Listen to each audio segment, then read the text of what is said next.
say I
Hello everybody and welcome. We are here for Tacos Tuesday season 16. You heard me right, season 16. This is the ever popular event with FRL, the Formula Racing League, and we are here again ready to start a new season. I'm your host, Red Fox. I'll be here for the full 6-round event, and I am looking forward to every single race. We've got we've got a good calendar this season. Get my words out, and we're just finishing off practice at the minute, and then we'll go through to qualifying. But we just have a bit of a build up for now because I was just looking through the calendar, like I said, and I'll just show that up on the screen now. So yeah, we're here with Misano today in Italy, and then we're off to Paul Ricard next week. So two completely contrasting tracks. Misano being a tight technical circuit, all about getting out the corners quickly and just keeping stopping your car from sliding. Then you've got Paul Ricard, which has got that ridiculously long straight with the fast right-hander at the end of it. So it's going to sort of prioritise people that can really get a good low downforce setup. And then we're off the following week on the 28th to the Red Bull Ring, which again will be a really fast-paced circuit, although it's one of the tracks with the fewest corners on any calendar, I think. And then we're over to the US for our second special event. I'll go into that one in a bit more in a second, and that'll be over at Watkins Glen, another beautiful track. And then we have back-to-back races at Nürburgring, but obviously the first track being the GP circuit. And then for the season finale, we're going, obviously I presume it says Nürburgring 24 hours, so I presume it's going to be the Nordschleife track. So yeah, 6 equally challenging tracks. I think each one will complement a different car. But yeah, I'm really looking forward to seeing what these drivers can do. Like I said, we are here at Misano today. So over the course, you can see from this calendar here, over the course of the season, we have 2 special events, one of them being today. They are 100-minute events. We have one obviously in Misano, and then one round 4 in Watkins Glen, and then the other 4 races are just a 60-minute, we'll call it a sprint, but obviously it's a one-stop mandatory, one mandatory pit stop race. But today is going to be 2 pit stops. So as you can see from the guide on the right hand side, it says special pit rules. So we'll delve into it in the race and probably in qualifying as well. But we've got a 100-minute race. It's got an 80-minute pit window. So it means for the first 10 minutes and the last 10 minutes, you can't pit. And then for the 80 minutes in the middle of this 100-minute race, obviously, you have to complete 2 mandatory pit stops. Now, what is a real interesting twist for this championship is that you don't actually have to change tyres. So it is just a mandatory pit stop for fuel. You can literally put 1 litre of fuel in, or you can put 60 litres of fuel in. So we'll see some people probably fueling low at the start and then maybe filling up as we go along, or we might have some people just running a full tank and then just pitting twice, 1 litre and 1 litre, and having quick pit stops, because anyone that's raced Misano before will know that it is a very, very long pit lane. So obviously we're going to have to take into account the pit lane.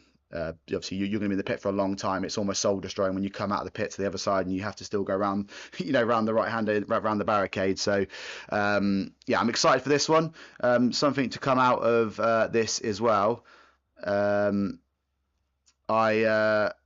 I was looking through last season's championship, and last season's championship winner was a guy called Adam Saunders. He won season 15 of the Taco Tuesday Championship, and he actually is not racing this time. And as he won, I think 7 of the 9 races, I think a lot of their drivers will be thinking, well, yeah, there's a good opportunity here for us to maybe potentially get a win. But what's even more interesting than that is the second place driver from last season as well, David Silf. He is not also racing this championship as well. So when I look back down the order, I think, so third place, Adam Sharp, he will be in the championship this time round. And he, I think, got on the podium twice last season. So he will... he will be thinking, obviously, with the 2 drivers ahead of him not being in the championship, that he's got a great chance of maybe snatching a few wins. So we will have to keep an eye on Adam Sharp today. And likewise, the driver that finished 4th in the championship, Luke Prentice, I don't think he's racing either. So there's Andrew Tullock, who was finished 5th in the championship last time round. He had 1 podium, and he is also, so between him and Adam Sharp, they had 3 podiums between them. And obviously, according to the rankings, they're the 2 highest ranked drivers out there based on last season's performances. So those 2 drivers will really, really be looking to see if they can get their maiden victory. They didn't get one last time, and then obviously they'll be trying to see if they can maximise their podium potential. So there are a few other drivers out there. One to sort of keep an eye on would be Aresh, who I know is a top driver. And then I think based off of what I'm seeing in practice so far, we need to look out for a driver called Zampolini and Hooper, and obviously there's Radic, Roberts, Llewellyn. There's so many drivers to potentially look out for. But what I would say is it's Adam Sharp and Andrew Tullock that will really be trying to move themselves up the order and try and get more wins and more podiums this season. They had a good year.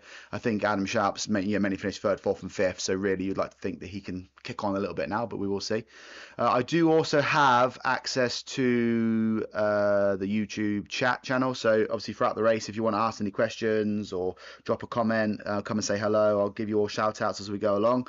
I think we've had Della Vega's Sim Racing from Spain, I believe. He's already dropped in the chat, so welcome. But if you want to come and have a chat as we go along, that'd be great. But I think it's about 1.5 minutes of practice left. So we will just hop into the broadcast when qualifying starts in 1.5 minutes.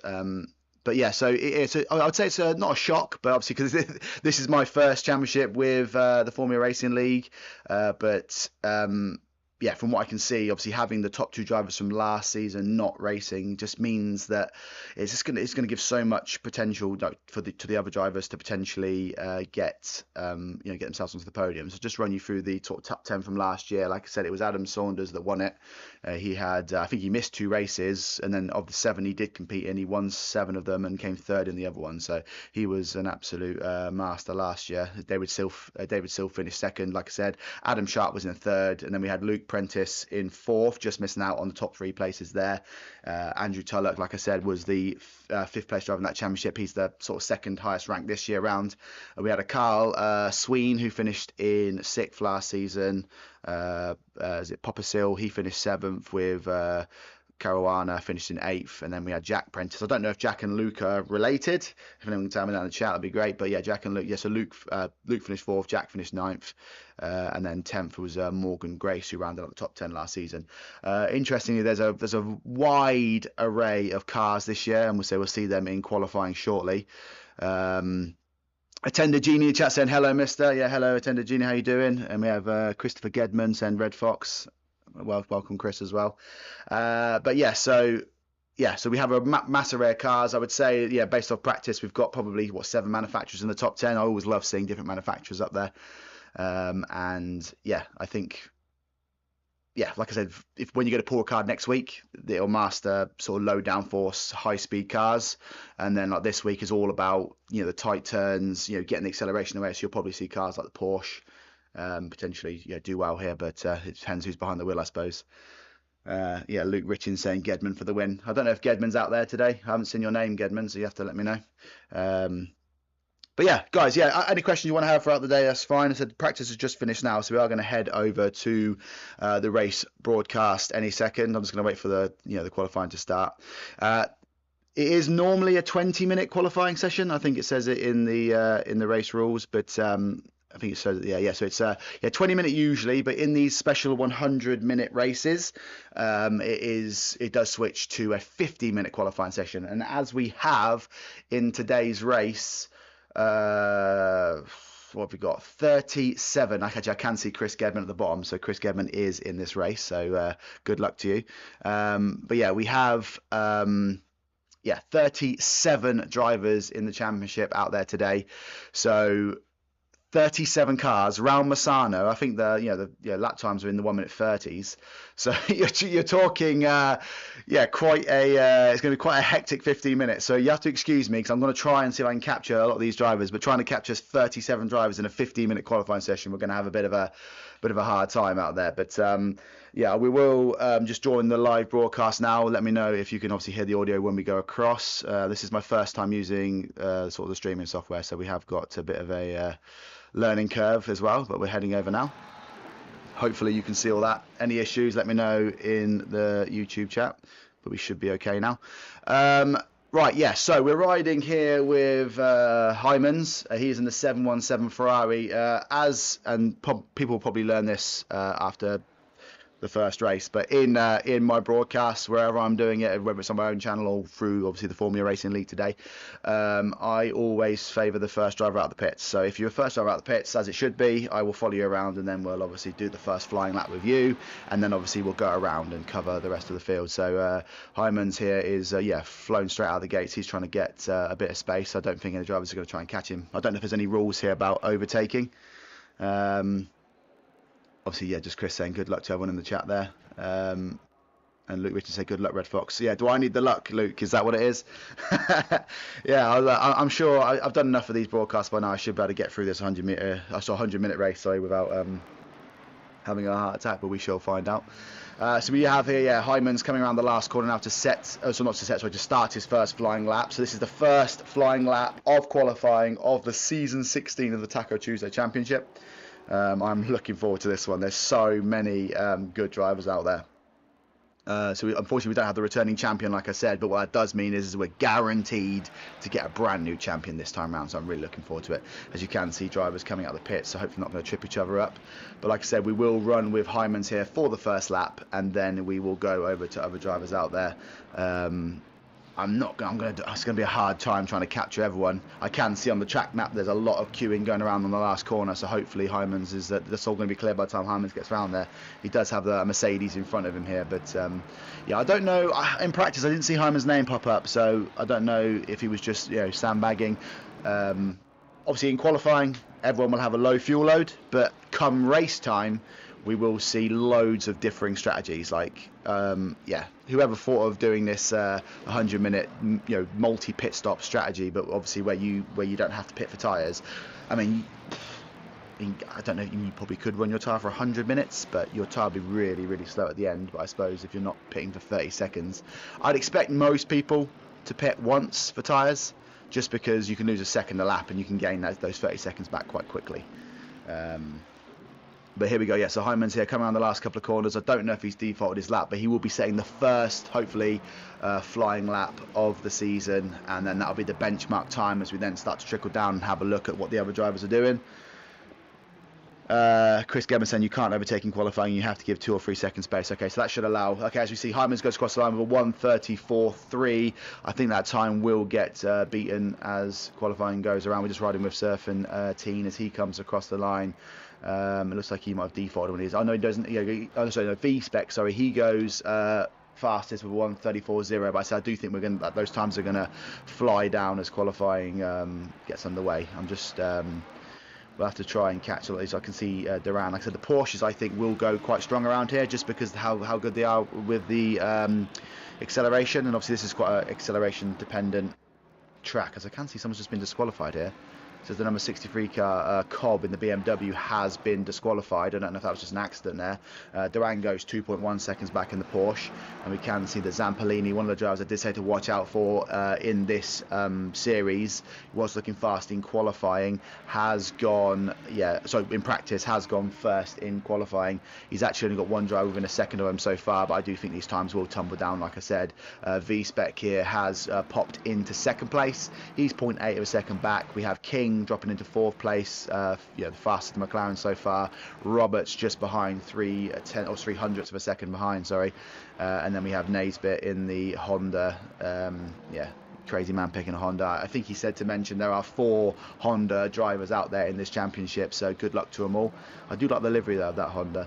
As we can see now, is it De Angelis has popped into P3, 0.9 of a second back. So actually, if you look at that, it's Ferraris in second, third and fourth. So Ferraris are looking pretty quick out there.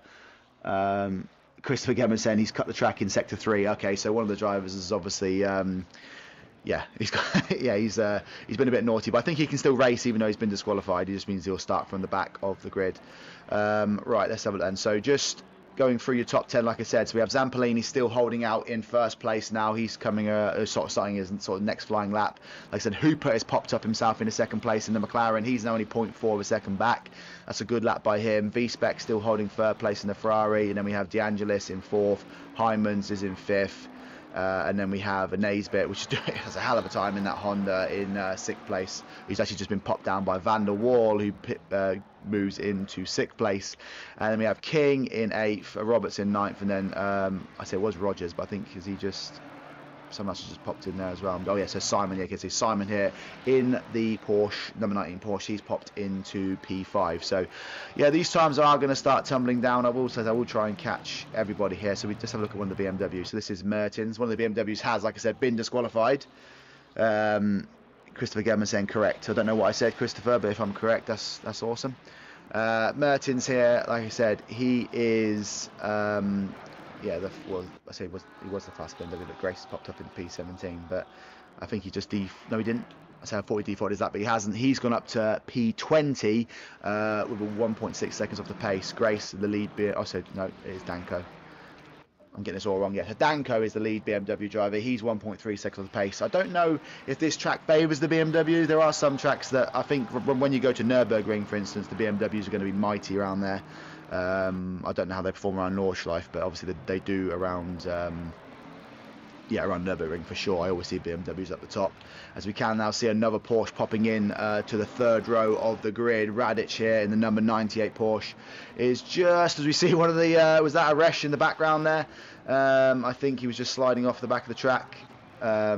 I don't know if it was him or not, but yeah, Aresh hasn't set a time yet. Aresh was one of the drivers I said would be competitive in this championship. There are still a few drivers out there. Chris, you might want to get off of the chat on YouTube and get out qualifying. You're still sat there with your blue rimmed Porsche. Here he goes. Yeah, he's listening to me now. He's coming out, which is good. I was going to say, yeah, because you need to set yourself a time. You've got a couple of Porsches in 4th and 7th, so hopefully you guys can, as we can see, there you go. Aresh pops up into P4. But I think the Porsches will be competitive, but Aresh here, so he has started to show his hand. He has still got some way to go. As we can see, Zampolini's broken into the 132s here, so he is now the only driver in the 132s. Hooper still holding that second place and the front row grid spot. And then, so Aresh has broken into the second row here alongside V-Spec in the Ferrari. But there you can see that 5 manufacturers in the top 5. So we have an Aston Martin, a McLaren, a Ferrari, a Ford, Mustang and a Porsche, all in the top 5. So it just goes to show you it doesn't matter what machinery you've got as long as you're a good driver. Let's have a look and see who's still in the danger zone with no time. So we still have Naspari in the Audi here. We have an Audi in 34th and obviously Naspari here in 35th that hasn't set a time yet. But these drivers, as I just mentioned, are the Tier 1 drivers. So anyone that's new to the Formula Racing League, there are 2 simultaneous races going on now. I'm covering the Tier 1 Championship for the whole season, but there is now also a Tier 2 race going on as we speak. Yeah, so these drivers here are the fastest drivers that the Formula Racing League can conjure up. So I expect these times to be quite competitive. Like I said, down to 34th place is only 3 seconds off of the pole time. So that goes to show you how close these times are. But Naspari here and Gedman are the two drivers that need to set a time. A lot of crowding going on back here in the qualifying field. But yeah, everyone has set a time, obviously, other than Cobb, that won't manage to set a time. But back up at the front, it is still Zampolini in the 132s. But like I said, the man on the move is Aresh. He's now shaved 0.6 of a second off of his time and has moved himself up into P2. He's finding a bit of traffic now. As you can look on the track map, it is so busy out there. The track map just obviously next to the FRR logo, but Aresh here is trying to, you got around that BMW, I don't know if he's got held up slightly, but he is trying to close the gap on Zampolini. It has pushed Hooper down into the second row alongside V-Spec, and actually Jay King has set up a good time here. He has now moved into 5th place with Vanden Ham is now in 6th, so there's two, there's Van der Waal and Van der Ham. And yeah, and then we have Wazza in the Bentley. How the hell has he got Bentley into P7? That is very impressive. But yeah, he finds himself now on the 4th row alongside Simon. As I say, actually, he's just popped down to 8th place now. So I think someone else has popped in there. Is it Rogers? Yeah, Rogers now has found some speed in that Ford alongside Aresh. As we can see, King as well. So all these times are starting to drop down now. We still have 4.5 minutes left. Johnny B in the chat saying, greetings, gents. How you doing? He's saying he needs to get onto the Taco Tuesday grid at some point. You do indeed. We'll see how you stack against the rest of these boys. But yeah, King now onto the 2nd row. Going back to the field, like I said, it is now... Where did that other rally driver go? He's popped up somewhere high at the top. So Gedman is now the only driver yet to set a time. The other rally driver, oh yeah, that was it, Naspari. Naspari, who was on the back row of the grid, has bumped himself up to the 6th row, P11, 1.1 seconds off the pace. So he has now finally got that Audi firing. We have a mixture, like I said, of the manufacturers in that top 10, which is really, really good. And Sharp, you see, like I said, Sharp was the driver that finished 3rd place in last season's championship. Finally finds a bit of, I mean, he's must be a sucker for punishment if he's racing in that Honda, but he now bumps himself up to 10th place and then bumps himself straight back down as another driver. Naspari, there you go, goes up to P7. So Kaspari, so not Naspari, so apologies for that. And then Llewellyn, who was another driver I mentioned, he is now up into P5. So these drivers are starting to find pace with 3.5 minutes to go.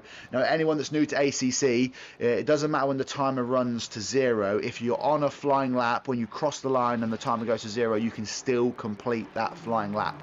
So there's still 3.5 minutes. And if it's a 1.5 minute lap, sorry, you probably, as long as you leave the pits with 2 minutes to go, you should be able to get a another qualifying lap in there. But yeah, Llewellyn there putting some pace in that Ferrari up into P5. It's ever changing out there, but as we can see, Angelis now moved himself back up into the top 10, so it's a big battle. You can see now you have to go all the way down to P12 and Sharp if you want to get outside of a 1 second lap time of the fastest drivers out here. So these guys are really close. So yeah, only because they've got onto into the top 10 doesn't mean they're going to finish there in the race time. Resh now has found another 0.1 of a second, and he now finds himself just 1/10 of a second off of Zampolini's pole time. Zampolini hasn't managed to find any more pace from that Aston Martin in the 1:32.9. May well be the pole time unless anyone else can beat it. We have 2.5 minutes left, so if you are going to come out the pits and set a time, it better be soon. Back down at the bottom, Gedman still hasn't set a time. He is coming around the last corner now, so we'll stay with Gedman for 1 second because he is the last driver out there other than the disqualified driver that hasn't set a time. He may get one more lap after this one if he has got the fuel for it, but as he crosses the line he does set a time. It's 3.2 seconds off the pace. I think he was probably just playing it safe there, so he's now going to maybe attack it a little bit now. Like I said, he will have this lap and one more if he has got the fuel in the car. But currently right now, if you look at this, 35th place is 1.8 seconds off of the pole time. That is ridiculous, guys. Anyone who's played ACC will know that if you've got 35 drivers within 2 seconds of each other, that's insane qualifying speed. Like Popasil, who finished in, top 6 in the championship last season. He is, down in 33rd in qualifying. So every single position is going to matter. I think Brown, finished 11th in the championship last season. He is down in 27th in qualifying. So these drivers really need to start finding some time if they are going to start to move themselves up the order. Like I said, Tulloch, 5th place in the championship last season, down in 24th. But it's not like they're going slow. Like I said, he's only 1.2 seconds off a pole, and he finds himself down in 24th place. This is like such a competitive grid. It's going to be really, really good racing all the way through the season. I think it is still Danko leading the way in the BMW. He finds himself P17. He's only 1 second back now. So there is literally not even just tenths of a second. There's thousandths of a second between some of these times. Look at this. Sharp with a one. So he's 1 second, and then what? 0.028, and then Hyman's is 1 second 0.030. So that's 2 thousandths of a second between those two drivers, and that happens all the way down the field. So I'm surprised to see 2 Porsches in 10th and 11th. I thought the Porsches would have been a bit more competitive, but it is still Zampolini that sort of heads out the way, and it is it looks like J King and V-Spec have closed the gap a little bit to the front runners. We have now just coming up to 15 seconds left, so the drivers coming around now will just maybe eke out one more lap. I'm just trying to find some of these drivers. It is the 771 car. That is Fetzer. I think Fetzer, as he crosses the line, will get one more lap. He will. So Fetzer, this will be Fetzer's last qualifying lap. So anyone crossing the line now, these are their last times. So we have Van der Ham. He's coming around now for his last lap. He is currently P14. Let's see if he can improve. I'll try and catch as many of these drivers as I can. Van der Ham does go up to P8, so that's a good last lap by him. He'll be happy with that one. And then so we have Danko as well. Danko P17. Can he break his way up into the top 10 as well? We might see a lot of these drivers start to fall down. So if these drivers out there have mastered it, mastered the timing, so Danko doesn't improve here. The number 2 car next. We have the number 1 car. So this is V-Spec. V-Spec, who was 0.4 of a second off pole. Zambolini is in the pit, so he can't improve here. So let's see what V-Spec can do. Can he get himself onto the front row? Maybe even pole with his last flying lap of the day. Oh, it's so unlucky. So he stays P3, but he's shaved 0.3 of a second off of his time. He'll be so gutted with that. But that should show he has got pace in that car as well. We have Poppersill coming around. I know he's opted to go in the pits. I don't know if Aresh is on a flyer, but I will stay with him now. No, yeah, he said I think he defaulted as well. I'm not going to be able to catch a lot of these drivers, but Simon here was P12. Can he break himself into the top 10 on his last lap? He does. He goes P4. There you go. So there's some pace of the Porsche. Like we said, we have the 851 car coming around as well. That is Mertens. Mertens in the BMW, currently P34, doesn't improve, so he stays P4, and then the 771 car of Fetzer, who was the last driver to cross the line before the checker flag goes across the line, and he doesn't improve as well. So that means that Zambolini has got pole for the first race of the season, but can he turn that that pole into points? Get my words out. Only time will tell, but guys, that was a epic qualifying session. Well, we'll go. There'll be a bit of a wait time, obviously, between qualifying, finishing, and the race. But yeah, I did say, didn't I, in the pre-race build-up, that one of the drivers that was looking quite fast was Zambolini, and he has shown his speed by getting out. You're getting that pole position. Like I said, Aresh there on the front row. V-Spec so unlucky not to find himself into onto the front row. Sorry. Then Simon pips in the last minute, gets that Porsche into P4. Really good speed on that one. Then King and Llewellyn in 5th and 6th. We'll see. I think there was I think it was 5 manufacturers in the top 6, but we're just going to do a reset over to the main race. But guys, in the chat there, if you can, let me know, who do you think Zambolini is going to win this race, or do you have your votes on someone else? Who do we think here is going to come victorious? But just to remind everyone again, I will just switch to the other. Just to remind everyone again, okay, yes, like I said, this is one of the 2 100-minute special events. And what that means is there'll be 2 mandatory pit stops. On the other races of the season where it's just 60-minute race, there'll just be a 1 mandatory stop. But today there'll be 2 mandatory pit stops. And what makes this race really interesting, like I said, and we'll go over that in a minute when they get onto the grid, is the strategy side of it. Okay, so what I mean by that is that there's obviously you have to do 2 mandatory pit stops, and the only thing you have to do is put at least 1 litre in your car on each of the 2 pit stops. So if you really wanted to, you could fill up your car, 120 litres or whatever you need to, we'll probably be about 100 litres to complete this race. And then you would run, for however long you wanted, go in the pits, put 1 litre of fuel in, and then later on in the race or next lap, come back in, put 1 more litre of fuel in, and then just run a 100-minute stint. Now, the only downfall of that is, one, you're going to be super, super slow. So, even if you can stay out there and you're negating the pit stops, your lap times will just kill you over the course of a race. But not to mention as well that I watched a race recently where a driver tried to go do a 60-minute race on 1 set of tyres, and I think he had about a 25 second lead with about 20 minutes to go, and the driver in second place clawed that back and passed him with about 3 laps to go. So with about 3 minutes to go, sorry. So although fueling heavy and going long might be a strategy for some people, I can't see it. I don't think it's going to work. Gaming with Gordo just saying, wow, the pace here is ludicrous. It is. I'm just curious to see how much fuel people put in the start, because if I was on pole, I would not underfuel my car, but I would probably put a light fuel load in and then just run for about half an hour or so, and then just come in and do another half an hour stint, and then just do another 40-minute stint at the end. But then after my second pit stop, I would probably change my tyres.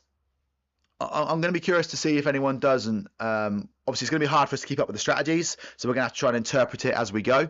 But I would be curious to see how these drivers go. It is going to be interesting to see if they underfuel themselves at the start, or if they heavy fuel themselves at the start. It is there's quite a lot of different strategies that can play out here, and I'd be curious to know. I wonder if anyone in the chat's racing and they can give us an insight into how they're going to go with their strategy.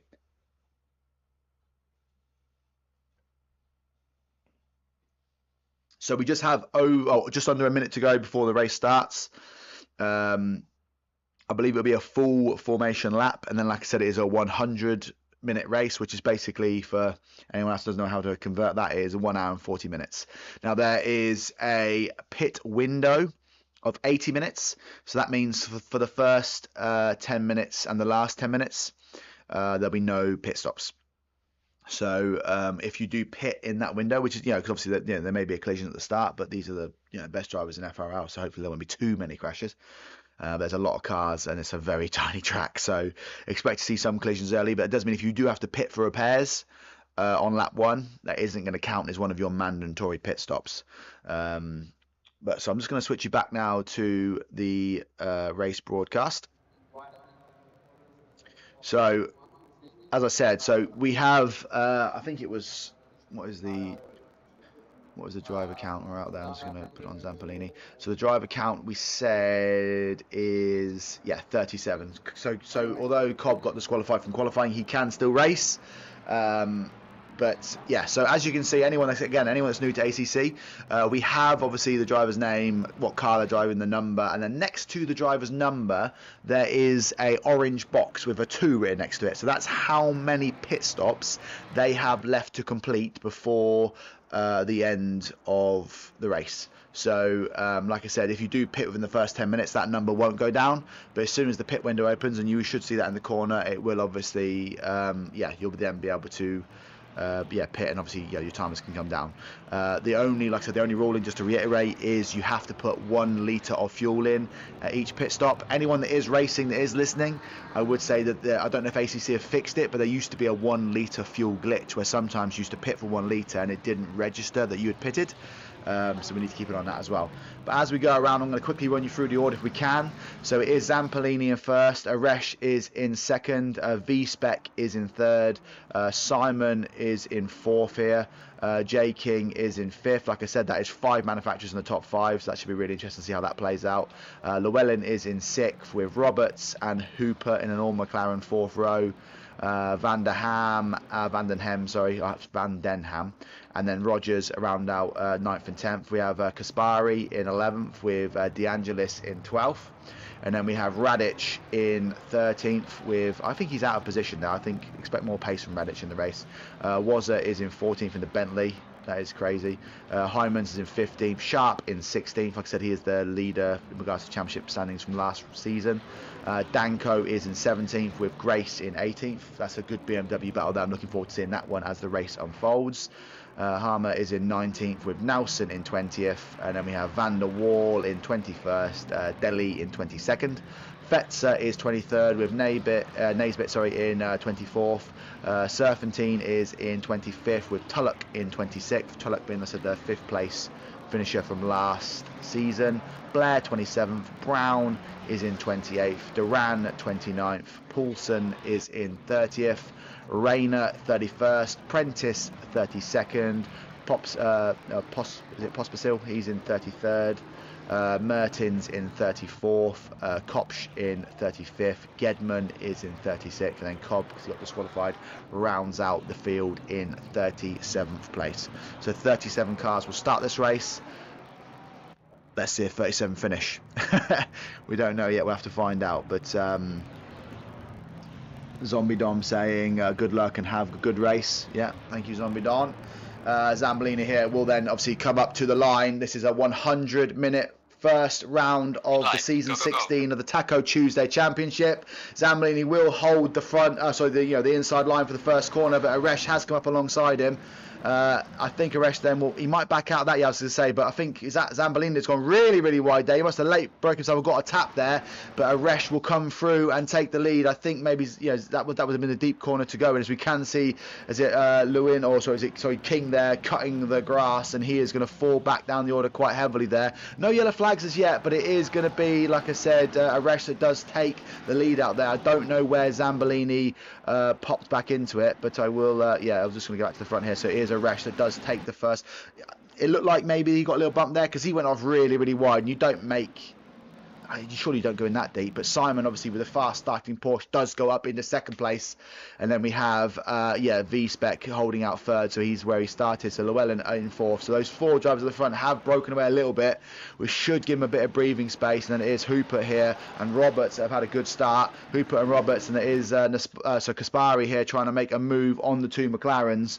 But it looks like it's a long run of cars, but it looks like everyone has kept it clean.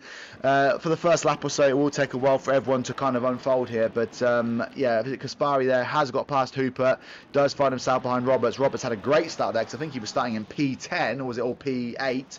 But he finds himself up into P5, and it is Hooper here trying to get back past Kaspari. Van Denham is in 8th place here, and then DeAngelis, and then King. There you go. So he was in 4th, I think, at the start, but he recovered all right, and he's now finds himself up into, also down into P10, but at least he lives to fight another day. But Zampolini, who was the race leader, I don't know if he had an off or had a collision there. We'll find out at the end, but he does find himself down in P19, but I do think with the pace he has, he should move himself back up the order. But at the front, it is Aresh, who has started to break away from the cars behind.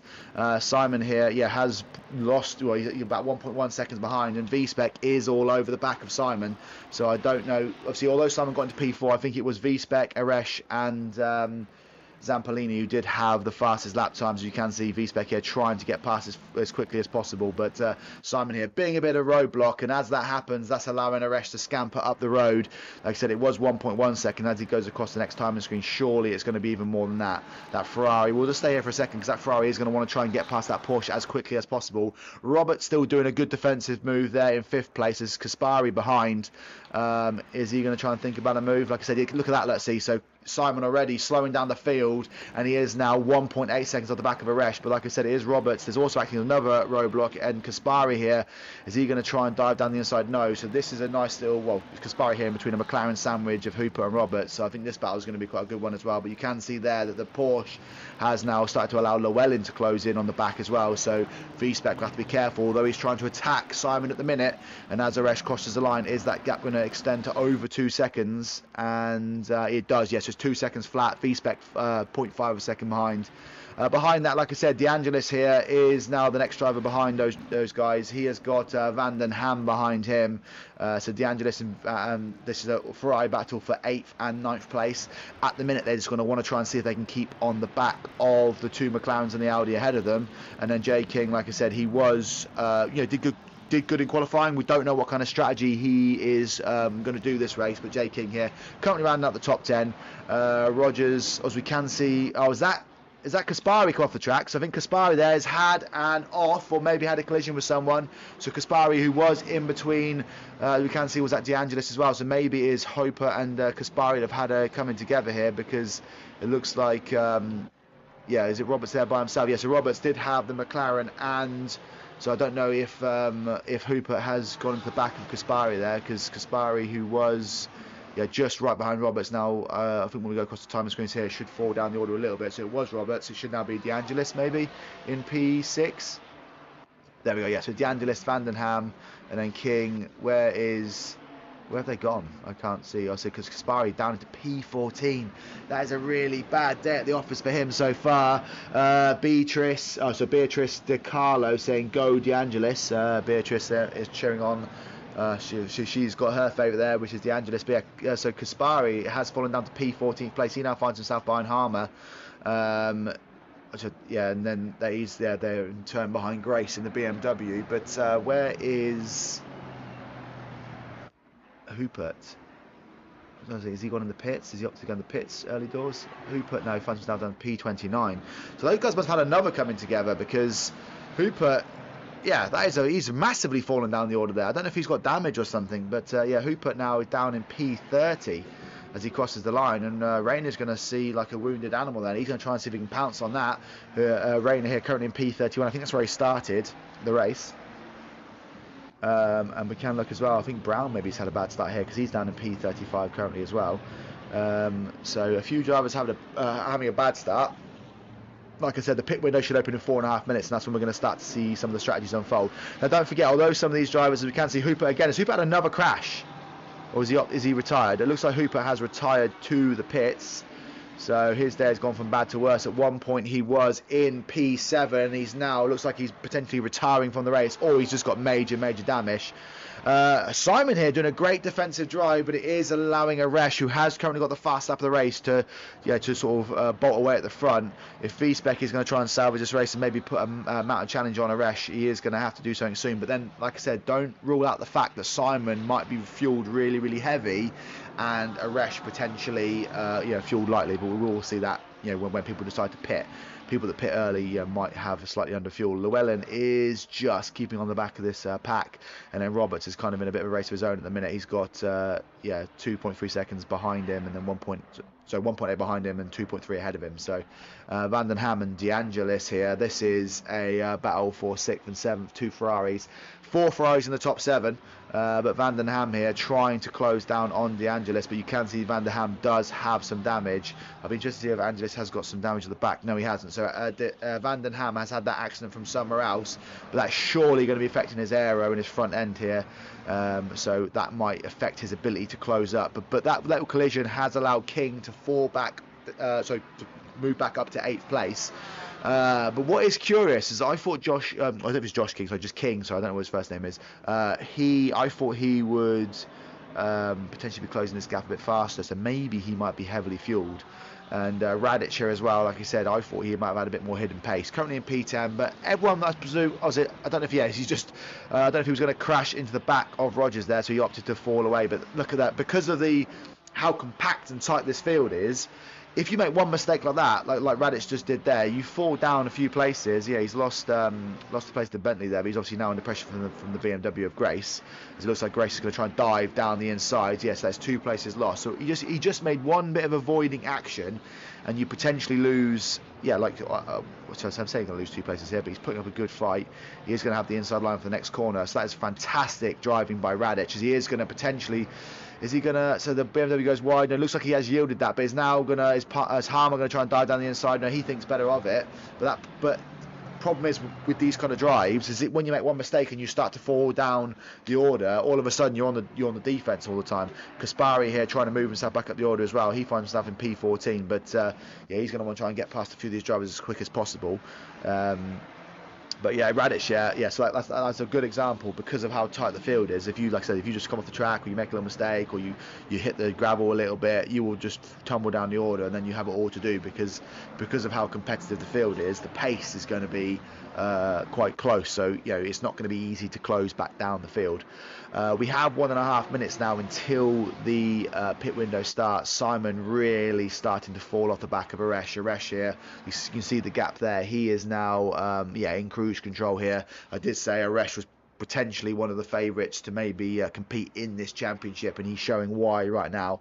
Fastest lap of the race, 4 seconds clear of the driver in second place. V-Spec here just cannot find the pace, and the reason why is because the Porsche has got such fantastic acceleration, and if you want to be competitive around this track, you have to have a good drive out of the corners, and because the Porsche's got such a good drive, you almost run out of straight before you can then dive into the next corner. So it is so hard to try and make a move here. But just going to switch back to Van den Ham, because Van den Ham here is right behind De Angelis here. He said 0.2 of a second previously, so I wonder if Van den Ham is going to start to try and make a move on De Angelis, currently in P6, and V-Spec as well. Like I said, he is right behind Simon as well, so it is a couple of close battles around here.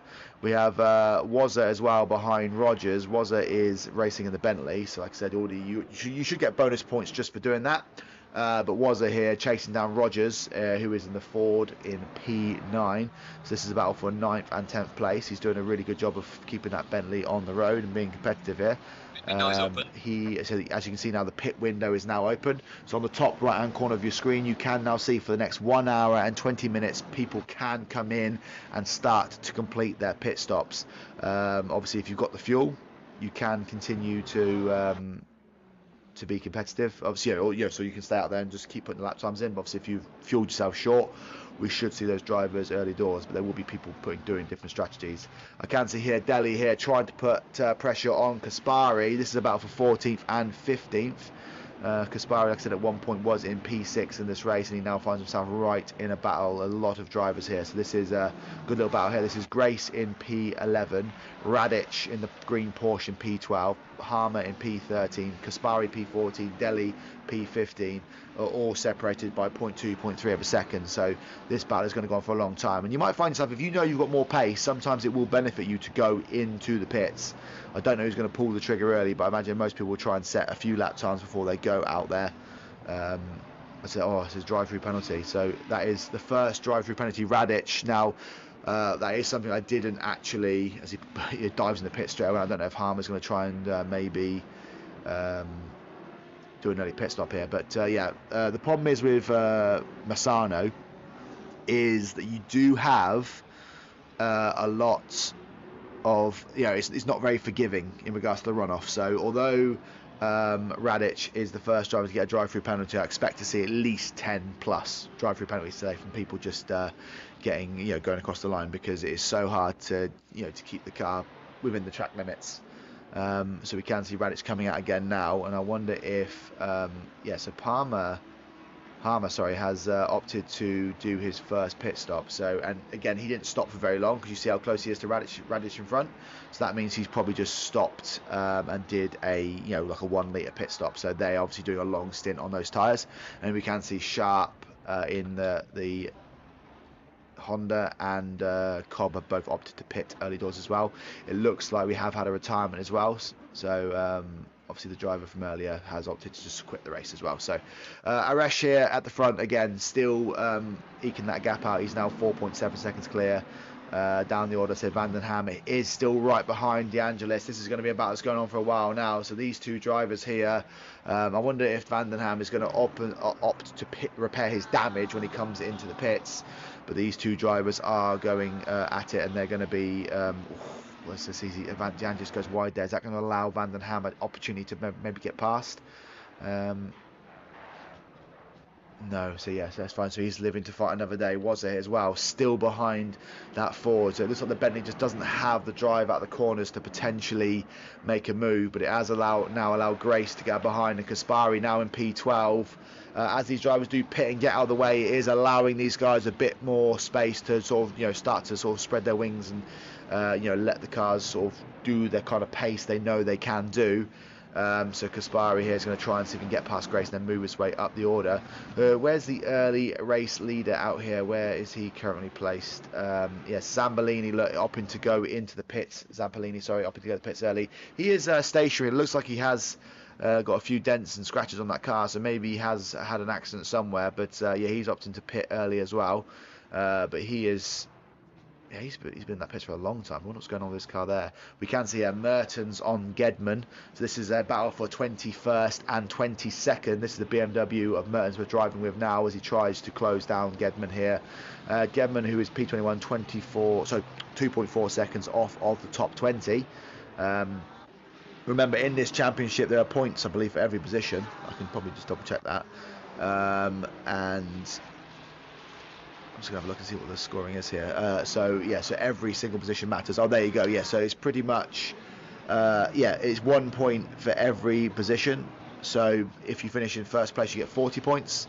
And then if you finish in 10th place, you get 31. And then obviously just down, all the way down to the bottom. So even if you're down in 35th place and you're in a bit of a championship battle down there, every single position matters because you are going to...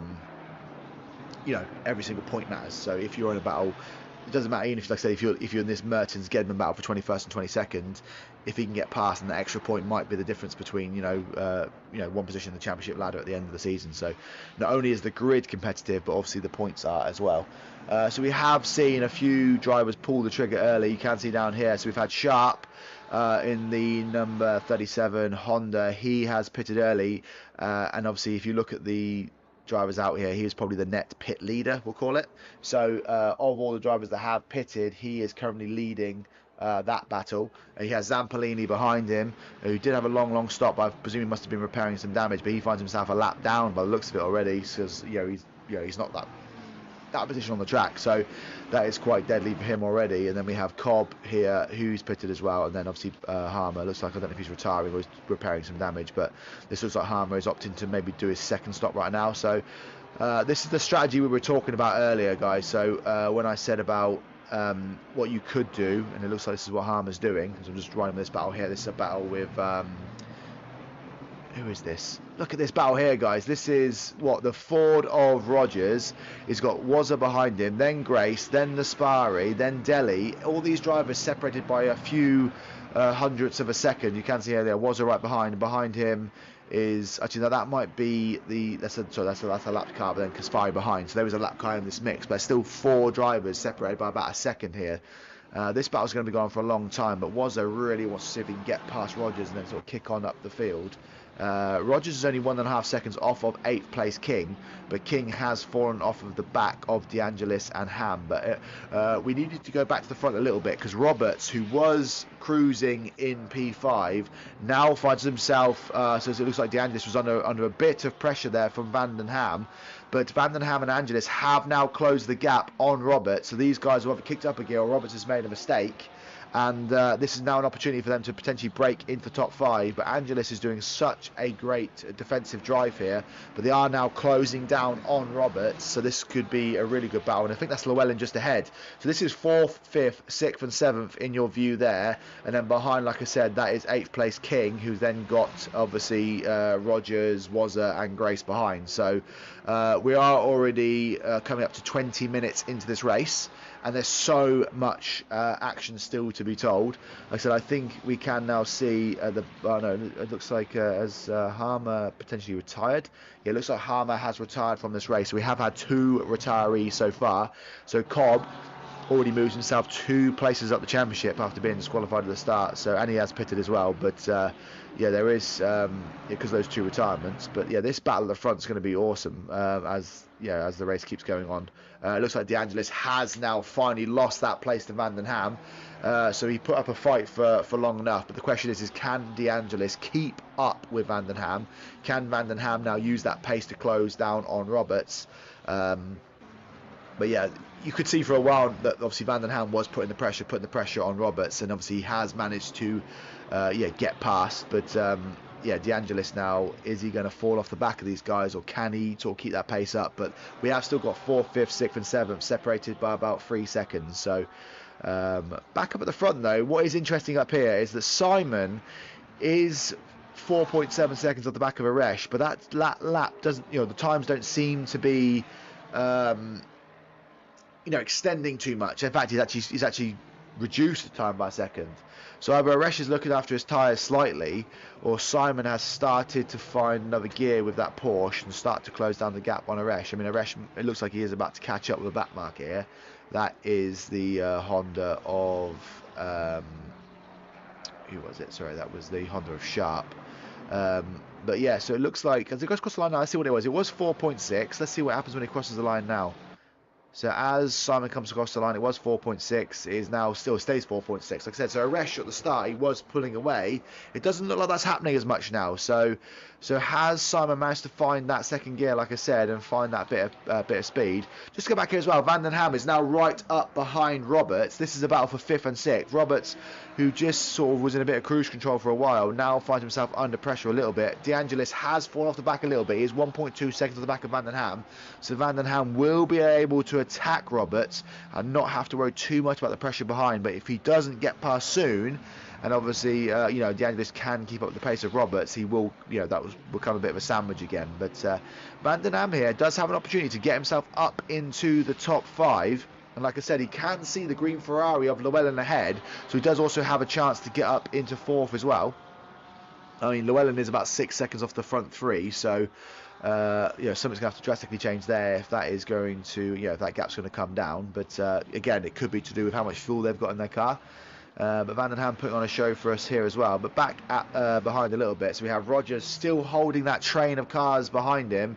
So it is Rogers, then Wazza, then Grace in behind, and then we have Delhi is, then he's about 4 seconds back there. So it is those 3 drivers there, and then Delhi has Fetzer behind him, and then Fetzer is about 1.3 seconds clear of Van den Wall, and then we have Naisbitt, in the other Honda.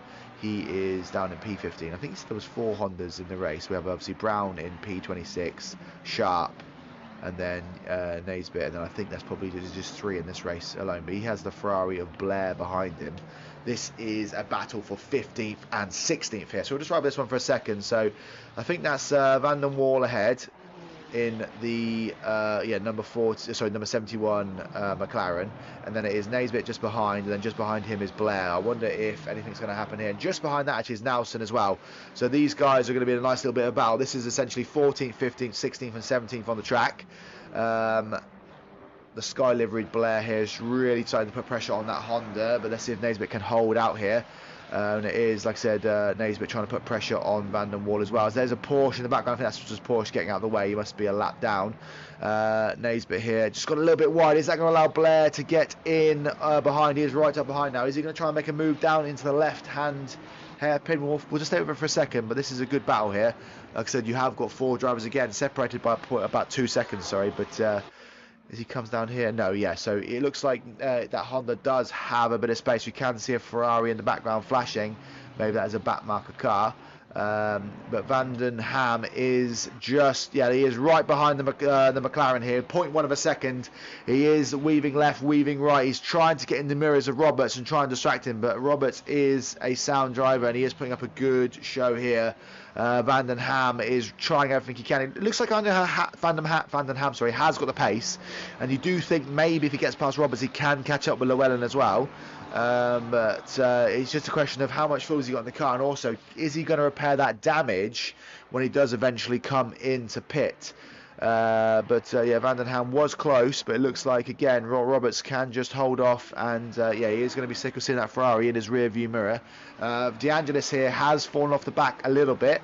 He is now 2 seconds off the back here, but he is yeah, he's got a 4.7 second buffer to the McLaren of King behind. Yeah, we've got about 1 hour and 17 minutes left. So let me just walk you through the rest of the field as well. Like I said, so we do know we have Rogers still holding out in P9. He's got a bit of a train behind him. Grace looks like he has now got past Wazza. So Grace is now up into P10. Wazza in the Bentley doing a valiant effort, but he is now in P11.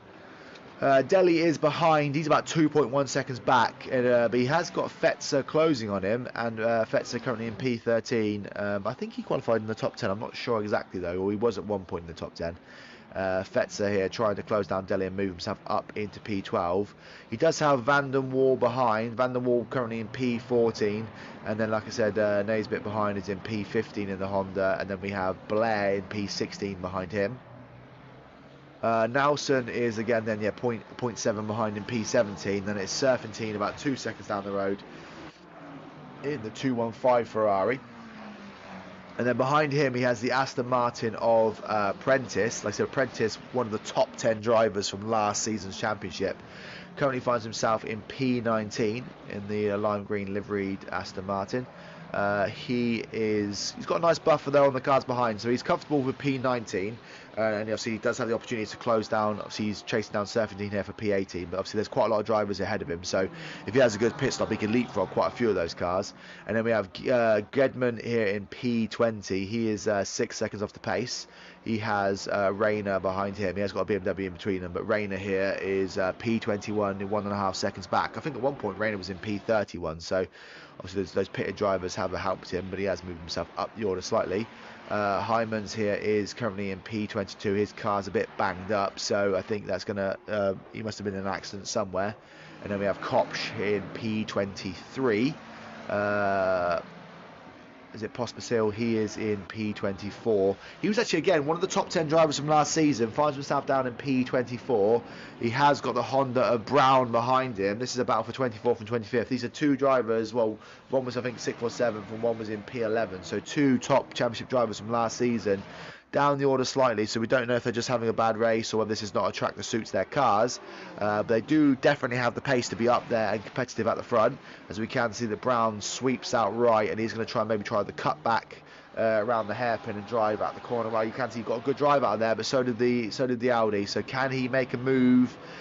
Just in case of whether he gets on the brakes properly here. Yeah, so it looks like the Honda. I mean, because the Honda's got quite a squirrely back end, should we say, so he's obviously just maybe using those wide lines to keep that car as smooth as possible. We'll keep checking in with that one, but it is currently Brown being Pospisil sort of holding off Brown here for P24, P25. Tulloch again, one of the other drivers, like I said, P5 in the championship last season, top 2 of the drivers that finished last season that are racing this championship, finds himself down in P26. So if drivers keep going wide, I think we will see more drive-throughs as the race unfolds. Paulson in P27, just behind him, 0.3 of a second back. As we can see, he goes a bit wide there. That Mustang is all over the road currently, and is Paulson going to be able to capitalise here? It looks like he's just trying to force that car to do a bit more than it is comfortable with. And Tulloch a bit all over the road, a bit out of shape, but hopefully he can sort that car out and get it back in. But Paulson does have also a little bit of front end damage there, so maybe that might be affecting his aero slightly as well. Mertens is behind here, he's in P28, and then Radic, who had the drive-through penalty, he was looking quite good in practice, now finds himself falling down the order, down in P29. I did pip him to have a good race, maybe that's a commentator's curse. But he's now down in P29. Then we have Danko in P30, so he must have had an accident out there somewhere as well, because he was up there, the lead BMW driver at some point. And as we talk about drive-through penalties, we do have another one. Oh my god, it's for Simon. So Simon, who's currently P2 in the race, has got a drive-through penalty. So not only is that the second drive-through penalty of the day, it's the second Porsche to get a drive-through penalty of the day. So he was 7 seconds off the lead. V-Spec is going to be so happy in the number 1 Ferrari. He is going to be... he's going to be buzzing with that, because I think he's been slowed down a little bit by that Porsche. He has fallen down 7.2 seconds off of the lead. He was 4.6 at one point, but V-Spec now is going to be unleashed when they do decide to go back in the pits. Yeah, so that is big or bad news for Simon, because a drive-through penalty around Misano is so bad, because the pit lane is so long and the car has to go so slowly. So as you can see, Radic was right up there. I think it was about P11. He's now just down the bottom of the order, battling in P29. So that is going to tumble Simon down the order. And that is going to allow Llewellyn to go up into P3 in this race, which actually then means that Van den Ham, who has now got past Roberts, Van den Ham will now find himself, potentially when that drive-through penalty goes in, he'll be into P3. Is that right? No, so he'll be P4, but he'll be able to start chasing down Llewellyn, knowing that when he passes Llewellyn, he'll then move himself up into P3 in this race. So, yeah, that's a big moment. That's a big moment. As you can see, Simon has now opted to do his drive-through penalties. That's unleashed V-Spec. Now he's 8.1 seconds off of the back of Eresh. So it'll be interesting to see what kind of pace V-Spec has when he does eventually start to sort of pump the lap times in he knows he can do, because he hasn't got that car behind him anymore. So that is big news from bad news from Simon. He'll be getting passed by so many cars. Was in P2. We'll see where he comes back out. Roberts though has, since now he's been passed by Van den Ham, has fallen down into sort of P6. He's 1.2 seconds back, so he is struggling to keep up with the pace of Van den Ham. 1.3 now, and Van den Ham is 2.6 behind Llewellyn.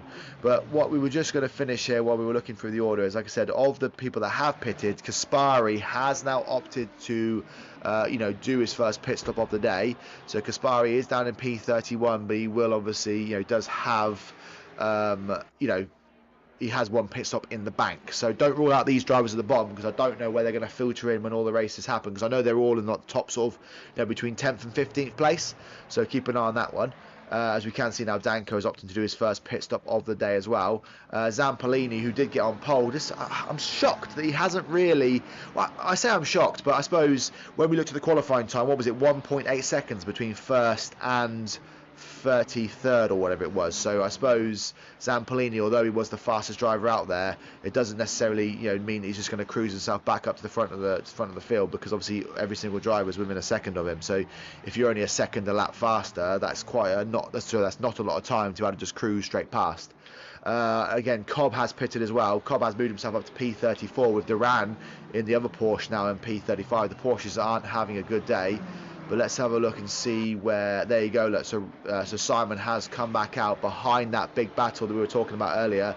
So this is Rogers as another drive-through penalty has flagged up now. I said 10. We've had 3 so far. I can see Luke Richings in the chat saying typical Porsche drivers. Let's see if there's another Porsche that's got a drive-through penalty. But it's Cobb. So Cobb, his day has gone a bit from bad to worse. Disqualified from qualifying. Now got a drive-through penalty. And we can see, is that which Porsche is that behind going in the pits? That is Gedman. So Gedman is now opting to do his first pit stop of the day. So we are going to start to see some drivers trickle in. So let's just, as we go, and Llewellyn. So look, that's big news at the front. So Llewellyn, who was in P3 of this race, has now opted to pit as well. So we'll just ride with, where is a good battle? We'll just ride with, I think Deli is just behind Simon here. So we'll just, we'll ride with this one here. There's a Ferrari in between them, but it is, Deli chasing down Simon here for P9 and P10. I just want to see this settles down, but let's go to Wazza currently.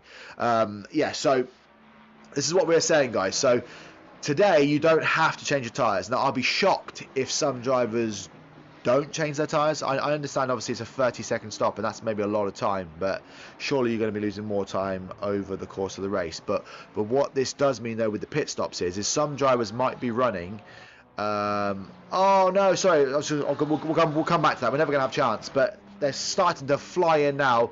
Another drive-through penalty. So that is 2 drivers that were in the top 6 of this race have now got drive-through penalties. You can't be doing that if you're going to compete for races, for sort of, podiums. DeAngelis here is going to tumble down the orders because he wasn't even as close to the front as Simon was. So Simon obviously now has also done his drive-through penalty. He's now coming in the pits. But Simon came out in P12, so DeAngelis here is not only going to have to do a drive-through penalty, he's then going to have to come in the pits as well. So all these drivers are starting to trickle in, but that's unfortunate for him. But what we were saying there is so some of the drivers might be putting like all of their fuel in the car and then just going through and just doing 2 quick pit stops. But the only problem with that is that you will your car's going to be really, really heavy and you're going to struggle to set really fast lap times. It does mean your car will come into a bit more speed at the end, but the issue as well is your tyres are going to be dead. So I do think a lot of drivers, or some drivers, will opt to change their tyres. Not everyone.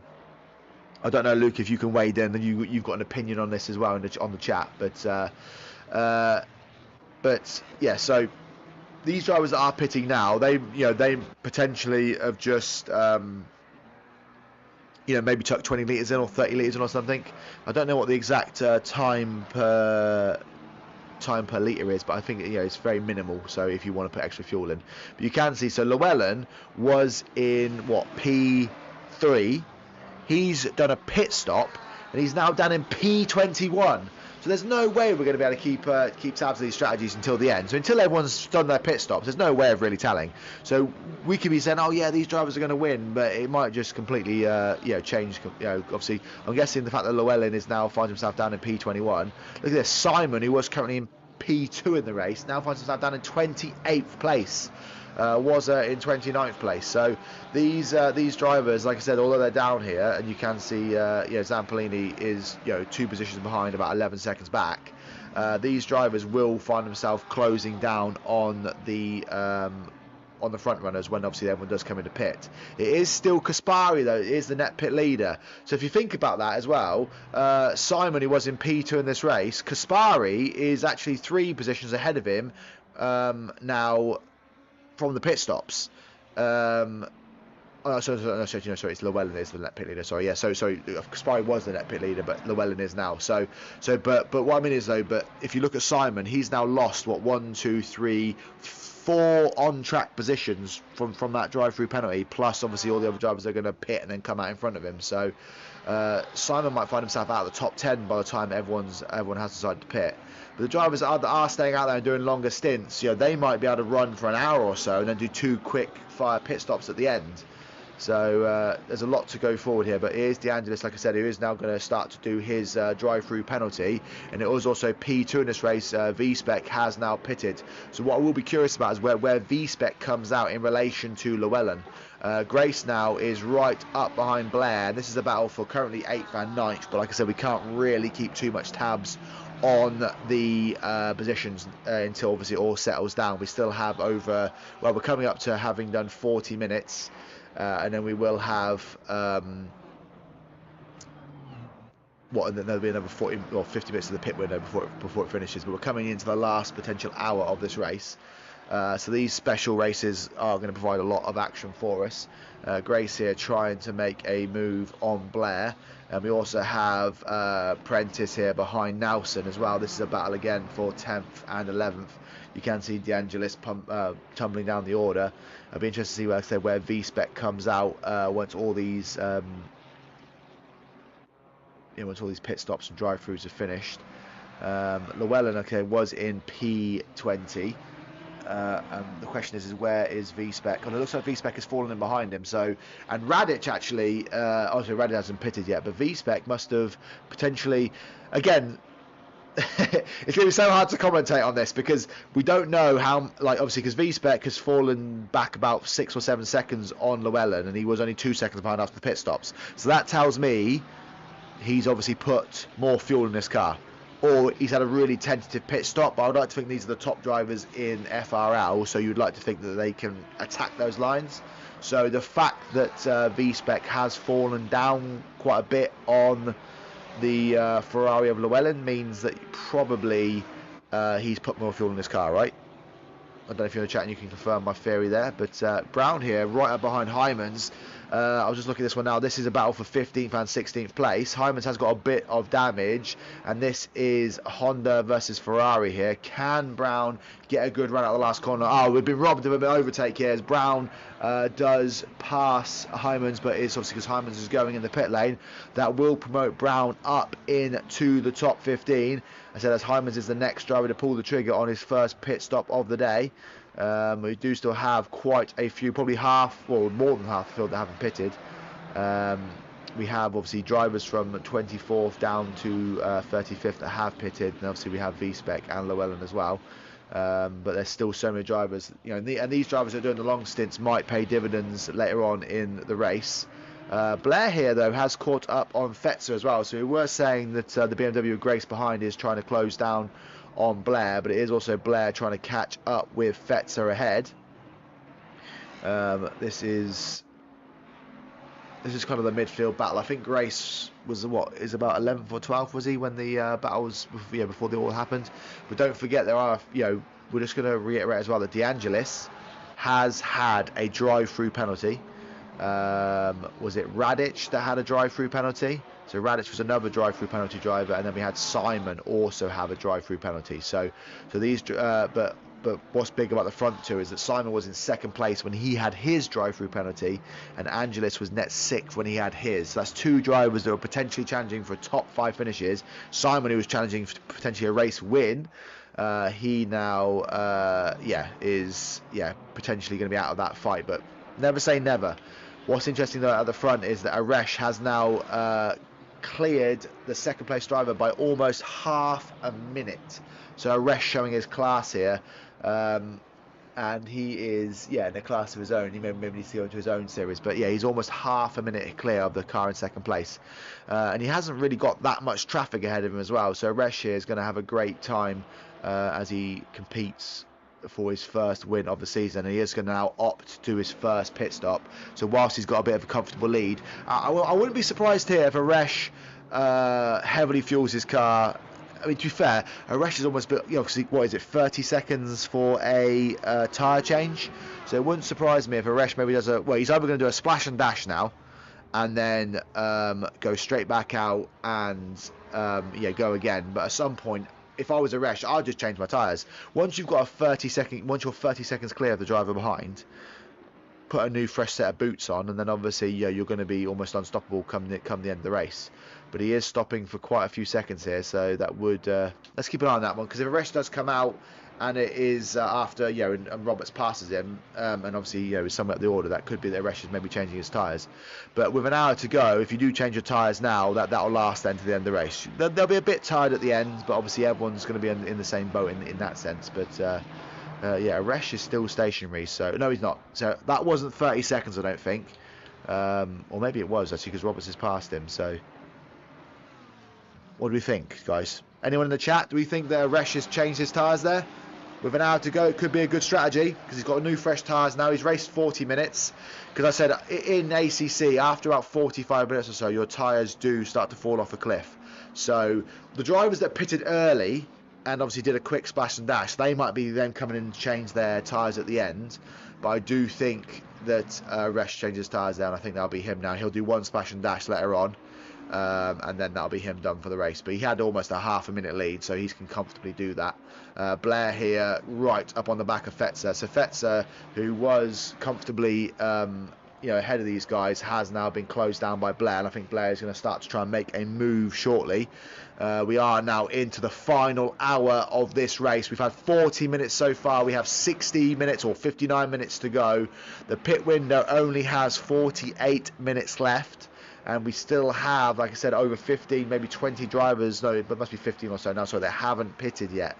And they have to do 2 pit stops. There's going to be a lot of interesting strategies, like I said, coming the end of the race. Aresh has settled in to P10 here. In fact, is that Aresh ahead of this? No, that is it's Fetzer, sorry. So Fetzer here is just doing whatever he can, what he can to hold out here. These drivers, again, this might be the reason why these drivers were slow at the start, because they might have had more fuel in their cars. But here's Aresh here that's just behind this field. Has he got the same livery as Fetzer? Are they like a team, potentially? It looks like they are racing the same livery here, so that could just be the choice they've made. Right, but back down the back of the field, no driver yet has opted to do their second pit stop. So it'd be interesting to see who pulls the first trigger in that regard. It hasn't been a good day for the Porsches. They're tumbling down the order. We can see Duran here in P32 and then Gedman in P31. Gedman trying to close down Kopsch ahead in 30th place.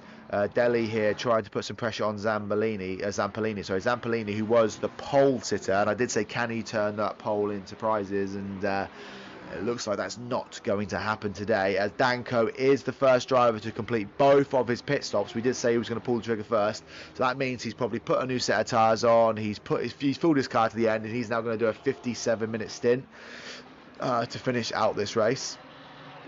But Delhi here trying, like I said, to put some pressure on Zampolini. Both these drivers have pitted once, so we'll see how long they can run before they opt to do their last pit stop. Drivers will start to trickle in and do their last stops.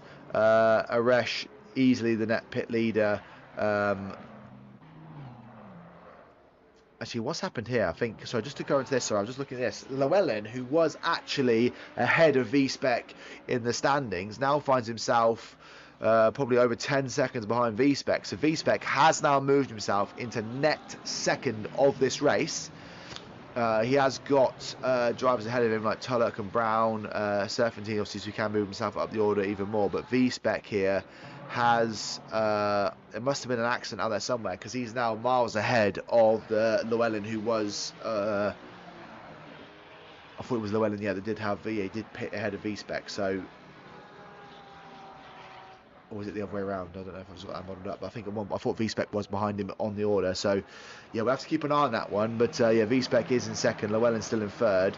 The closest driver to challenge Llewellyn is Van den Ham, but Van den Ham finds himself about 10 seconds back, so yeah, there's a curious one. Blair has now opted to pit, so that has allowed oh, there's another drive-through penalty. So Paulson here, is there two drive-through penalties at the same time there? That was like kind of synchronized penalties. So Paulson has now got a drive-through penalty for impeding track limits, and so has Sharp. So we're now up to 5. I did say we'd see 10 in this race. We're now up to 5. So with less than half the race completed, we now have 5 people getting drive-through penalties. Now these guys, well, to be fair, it's really bad news for Paulson, because Paulson hasn't even pitted yet.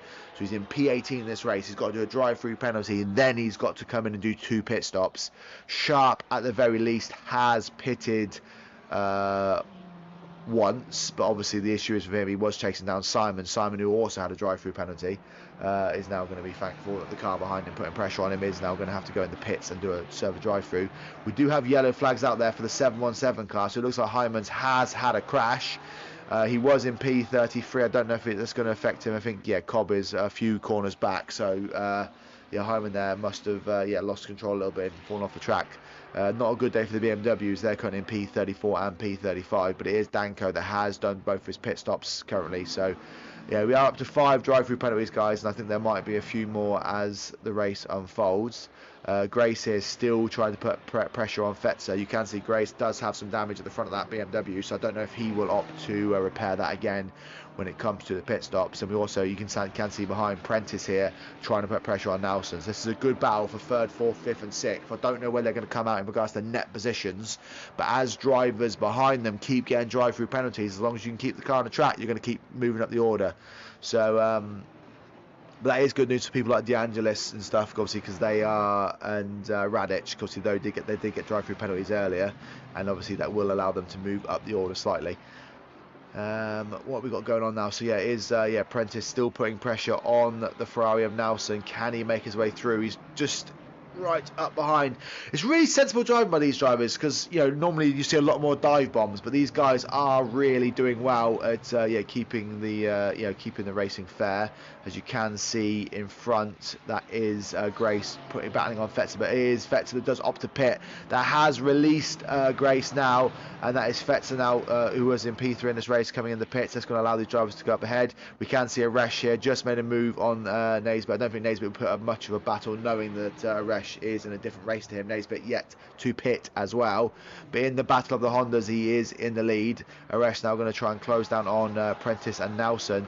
Sometimes this is quite interesting, actually, because if Prentice can capitalise here, as Arash goes through, obviously they aren't back markers, but obviously Arash is on a different planet in regards to his race pace. So once Arash tries to dive past Nelson, that might allow him. Is Prentice going to make a move here? It doesn't look like it, no. But yeah, as Arash inevitably does make a move on these guys, like I said, if Prentice can just capitalise, he can use Arash's pace as he passes Nelson to then dive through as well. So sometimes, when you're letting one person through, another one creeps in as well. So let's just stay with this one for a second. Like I said, you can see the BMW of Grace ahead. So this is 3rd, 4th, 5th and 6th on the track. And actually, Naismith in 7th as well behind. But I think, Arash is going to make a move in a second. You can see the Ford looking menacing in behind there. So is he going to try and dive down the inside? He is going to look now. Yes, he's going to late brake on the curbs. He goes on the inside. So this is where, like I said, all Prentice has to do. Is that a driver on the side there? That is a driver crash. There's the 86 Ford. I will see who that one is in a second. That might be Feltzer, but I'll have a look in a second. But that's unfortunate, I say, because it looks like maybe Nelson saw that one coming, and Nelson has gone in the pits. But who was that was sat on the side of the road? Oh, it's Kopsch. Sorry, Kopsch here, obviously, because they're all got the same livery, so it's hard for me to tell. But Kopsch here had an accident. He is currently sat in P30, but he has now lost a place to Duran. Duran moves up to P30, and it is Kopsch after that accident does move himself into goes down, to P31. We can see now Tulloch and DeAngelis both in the pits. This is DeAngelis' first pit stop of the race. It's Tulloch's first pit stop of the race. We can also see Nelson and King both doing their first pit stops.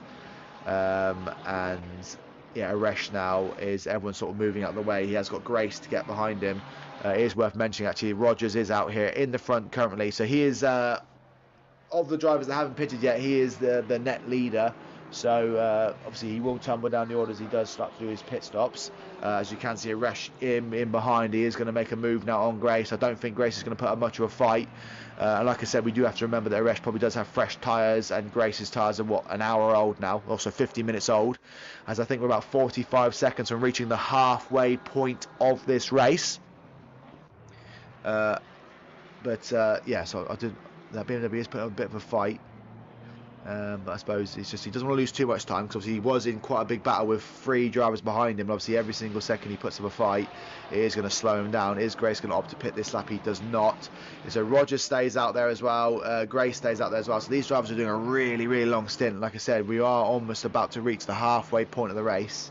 And they've stayed out there for quite a long time, as we can now see Prentice going in the pits.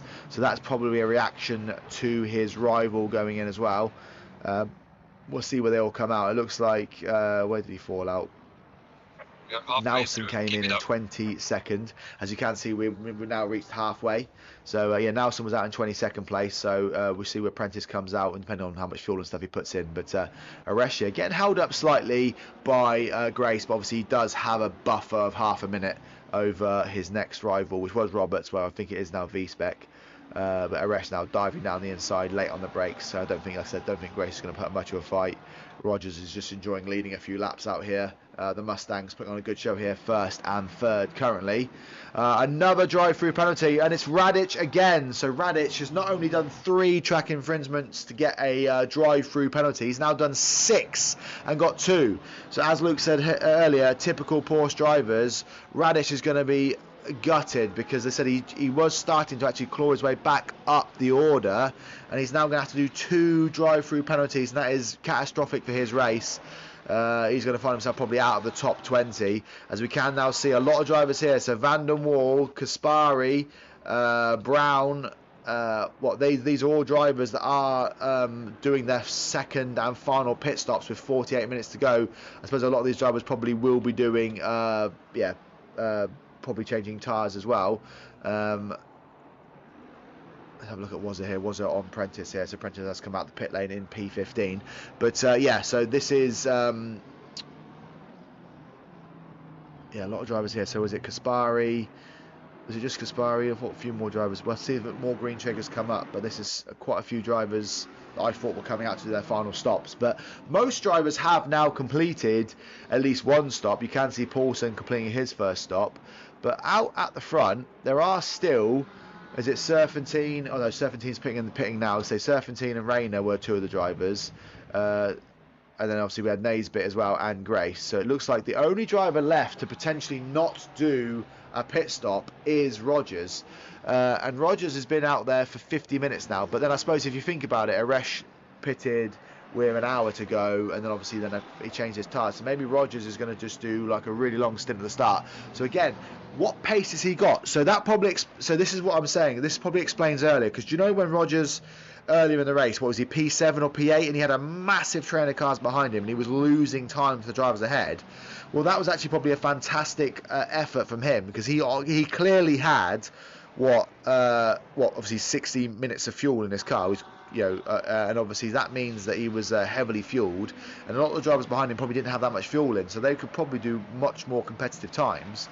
So fair play to Rogers for putting in such a stint, and we're still putting in a stint now, coming up to 47 minutes left. So Aresh will close him down and cruise past him with ease, obviously, but yeah, fair play to Rogers, obviously, for this stint, and I'll see. It'd be interesting to see how well he can come up the order as the race goes on. Actually, to mention, I did say he was the only driver, but it looks like Pospisil is also one of the drivers that hasn't pitted yet. Currently finds himself in P5. Yeah, he is opting to pit in now. So these drivers are going to start to do some of their pit stops. He may well change his tyres as well. We'll keep an eye on that one. I think it'll be the pace differentiator we will see later on in the race. We're just looking at Wazza here trying to chase down Prentice. This is a battle for what is now 10th and 11th. And as these drivers, like I said, are now all roughly on their times, this is roughly where they are going to be in the race. So it looks like Prentice is having a good race here, because he looks like he is potentially a top 10 candidate. There is 4 drivers that have completed their 2 pit stops. You can see now it is indicating in green. So that's Danko, Sharp, Van den Waal and Kaspari. But I'll be interested to see where these guys come out come the end of the race. Where is Prentice now? So it looks like Prentice has now lost that position to Wazza, and it is, who is that? That's a Honda behind. I think that's probably just a guy trying to get a lap down, or a lap back. But yeah, Wazza now has moved past Prentice. Prentice is in P10. Wazza P9. He's done a great job in that Bentley, but he has now got almost 10 seconds to close down if he wants to catch up with King ahead. Simon now back up to P7. So following that early that early kind of drive-through penalty, is not starting to climb himself back up the order, but he has got a long way to go if he is going to get himself back in to the podium. It looks like now, obviously, with Roberts going in the pits, it is V-Spec here moving into P2, net P2 in the race, and then Llewellyn as well moving. Is he going to pass Roberts as well? But if Roberts had already pitted as well, he's doing his final pit stop, don't rule out Roberts then potentially to get a podium in this race. But again, he might be changing tyres now, so we'll see how this all pans out. Rogers, though, still staying out there. How has he still got pace in the cars? You can see Aresh now making a move to get through back into the lead. But this 4-on-4 battle has been going on for some time. And Aresh now diving down the inside. He's probably got better grip. I don't know what, it could be obviously differentiating fuel loads, but maybe Rogers is trying to do like a long old, well, he's coming up to doing an hour now, isn't he? So another drive-through penalty. That is Llewellyn this time. That's big. That's another big drive-through. So as I said, that's good news for Simon. So Simon, who got a drive-through penalty at the front, now has Llewellyn, who was challenging him for that podium spot. He's now got a drive-through penalty. So that's great news for Roberts. So Roberts should now be a contender for a podium in his first race here. And then you just don't know, obviously, how close V-Spec and Aresh are to potentially get a drive-through penalty as well. But Llewellyn here, that's bad news for him. He was looking like really, really good here. So we can see Rogers now opting to do his first pit stop. Let's see if he does opt to change his tyres. We'll stay with him for a second just to see if he does actually sit in the box for quite a while. But I would like to think he is going to change his tyres now. And then come out and do like a splash and dash at the end. We have 33 minutes left of the pit window. Roberts now the net leader of people that have pitted, but you can see that Rogers is stationary for quite a while, so maybe he is changing his tyres. Zampolini now back up in the top 10 as well, so don't rule him having a little late charge up the track. But yeah, unfortunately for Llewellyn, like I said, he is going to fall down the order a little bit. He may well fall behind these guys here. But this is Zampolini putting pressure on Prentice. This is a battle for position. They both pitted once. This is a battle for 9th and 10th in the race. Zampolini, like I said, did get pole position in this race, was the fastest driver in practice as well. So he's fastest driver in practice, fastest driver in qualifying. Now finds himself back up into the top 10. We can see where is the number 13 is coming around. He is out of the pit lane, but are these drivers going to pull ahead of him? It looks like they are. So yeah, it looks like Llewellyn is going to fall behind these drivers. Oh no, it's just ahead. There you go. So Llewellyn has just popped in ahead of these guys. So that is 8th, 9th and 10th now. All within, as you can see, a little bit argy-bargy there. Prentice and Zampolini in 2 Aston Martins side by side. And there is the Ford of Rogers in behind as well. So Rogers has come out in P11, I think it is, or P10. So this is quite a close battle, but it looks like Zampolini is just going to back off and try and see if he can dive down the inside. It looks like he had to let off a little bit there. So this is, 8th, 9th and 10th, and we do know this is, battles for positions. This is quite important here. Zampolini just try and make a move past. Looks like he does have the pace on Prentice here. Prentice doing a good defensive drive, like I said, they did have a bit of argy-bargy, but the more these guys battle, it is going to allow Llewellyn to break away a little bit ahead, as he will then try and chase down Wazza in P6 in the Bentley. And it looks like Zampolini has dived down the inside, and he has got the inside line for the next couple of corners. Can he make the move done? Zampolini makes it stick. He moves himself up into P8. That puts him into the lead Aston Martin driver, and he is now starting to climb up the order slightly. And, don't rule him out of potentially closing down on the podium places, but he has got a long way to go if he is to get there. But there is still 41 minutes to go. And big news out here as well is that Roberts now has a drive-through penalty. So we've had 3 of the podium contenders all getting drive-through penalties, and that is really going to shake it up. So that's bad news for Roberts, because he was in P18, had done all his pit stops, and that is now going to tumble him probably out of contention. But we will see. Obviously, far more things can happen, but that is 3 drivers. What was it? Third, or second, fourth, and fifth. Sorry, all now doing drive-through penalties. Van den Ham now, who was obviously a contender at one point to potentially break into the podium places, now finds himself in P3. Simon in P4 in the background, lurking in the background there.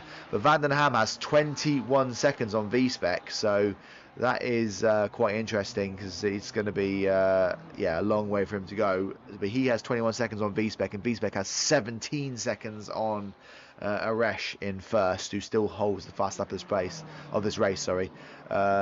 So yeah, I'd be curious to see, obviously, because 2 of the contenders have obviously fallen down a little bit. But Roberts has now done his drive-through penalty, but he now finds himself right down the order. So where is he now? So he's down behind the number 30 car of Kaspari. So he's now down in 24th place. So he did have a chance to get second. He's now down in 24th. But he has pitted. But that does now promote Kaspari to the net leader of all the drivers that have pitted twice. So there is now a few of them. We have Danko, Hymans, Van der Waal, Sharp, Delhi, and Roberts and Kaspari. So, and then we have, I think every driver has now pitted. Yeah, pitted once. So where did Pospisil come back out when he did pit? Yeah, he's now just ahead of these guys in P21. So yeah, still a lot to play for. As you can see now, Llewellyn now opting to do his second pit stop as well. But with just over an hour done, I'm just going to take a 1 minute break just to have a drink, and I'll be back in 1 moment.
Hello everyone, I am back.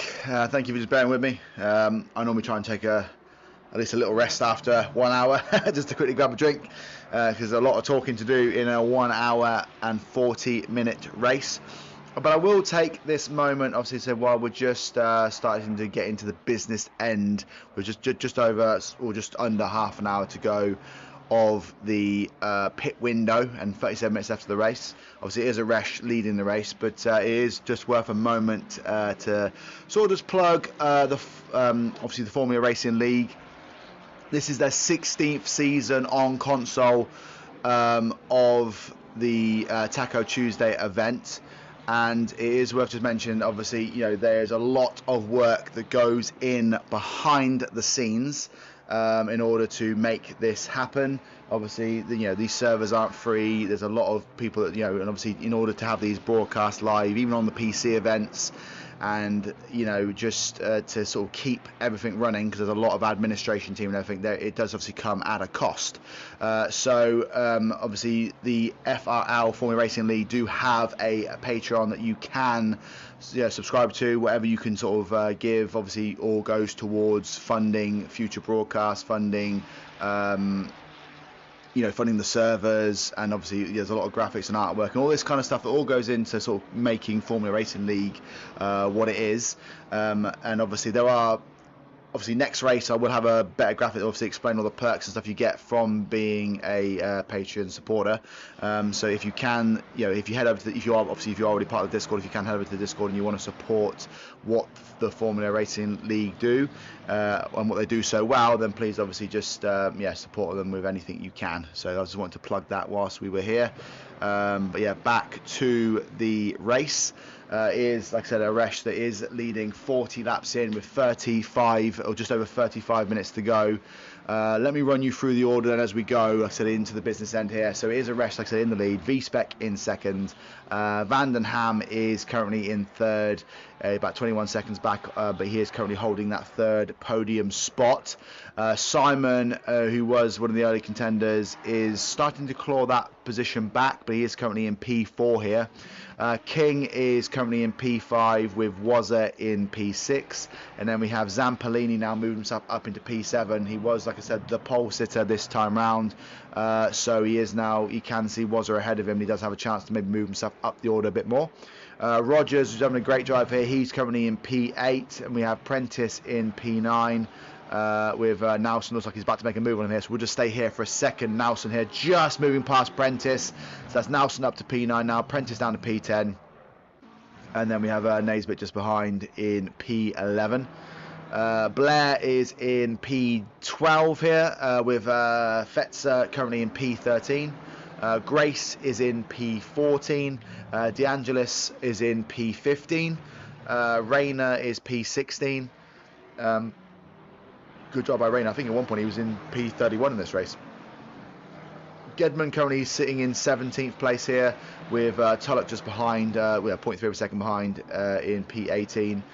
Brown just behind him as well in P19. And then we have Pospisil rounding out the top 20. Kaspari is the net leader of the drivers that have pitted twice. He finds himself in P21 with Roberts just behind in 22nd. Kopshire in 23rd, still has to pit again, but yeah, he's currently 23rd in this race with Mertens behind him in 24th. Llewellyn is in 25th currently with Delhi behind him in 26th. And then we have Cobb currently in 27th in this race. Looks like he's about to pit for the last time. Sharp is in P28th. Van der Waal is in P29 with Danko in P30, Duran in P31, Paulson P32, Hymans in P33, and I think we must have had 4 retirements because there was, I think, 37 at the start of this race, so we have had some retirements out here. But yeah, there is a lot of battling going on, so there's still a lot to do. We can see Simon here opting to do his last pit stop of the day, so that's going to put him down the order, but that will make him the net pit leader, so we need to keep on his push. So he's opting to run that car now for the last stint, which will be 33 minutes. Zampolini now does pass him down, and he is trying to close down on Wazza here, so we'll just stay with Zampolini for a second. What is interesting though is that yeah, he's got the Honda of Sharp. So the Honda of Sharp has managed to stay up behind. So he's P27, but he's a lap down. But he has managed to stay on the back of Wazza for some time now. But this is allowing Zampolini to close in behind. If Zampolini does get past, he will have another 10 seconds to move up to, in order to get up to King. As we can see that V-Spec has responded to Simon coming in the pits, and he is now doing his last pit stop of the race. But it is Zampolini that is now starting to close down on Wazza.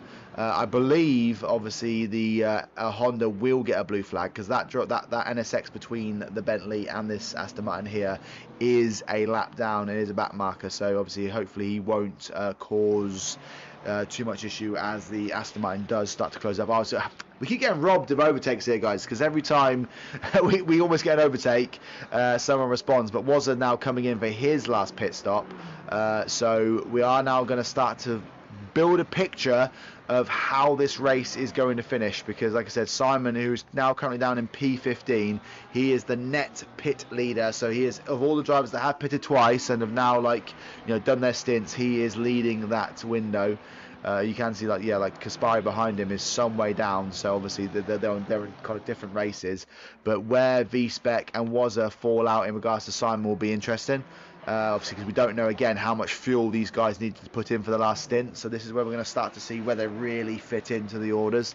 I don't know how long Aresh now will run this next stint for, but I said again, these drivers have 20 minutes to make their final decisions.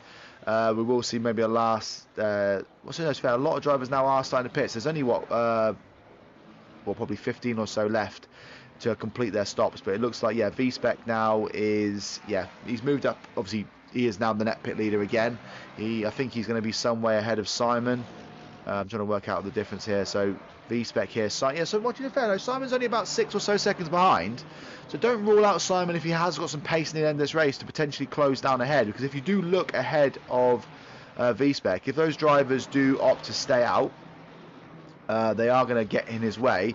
As we can see, another drive-through penalty. Luckily, it isn't any of the guys at the front. It is Delhi now getting a drive-through penalty. So that is the 26th place driver, and he was in a bit of a battle with everyone else. So that is going to drop him down again. That's going to allow the drivers behind him to move up one place. Like I said, it is 1 point per position. So it's 40, 39, 38, 37.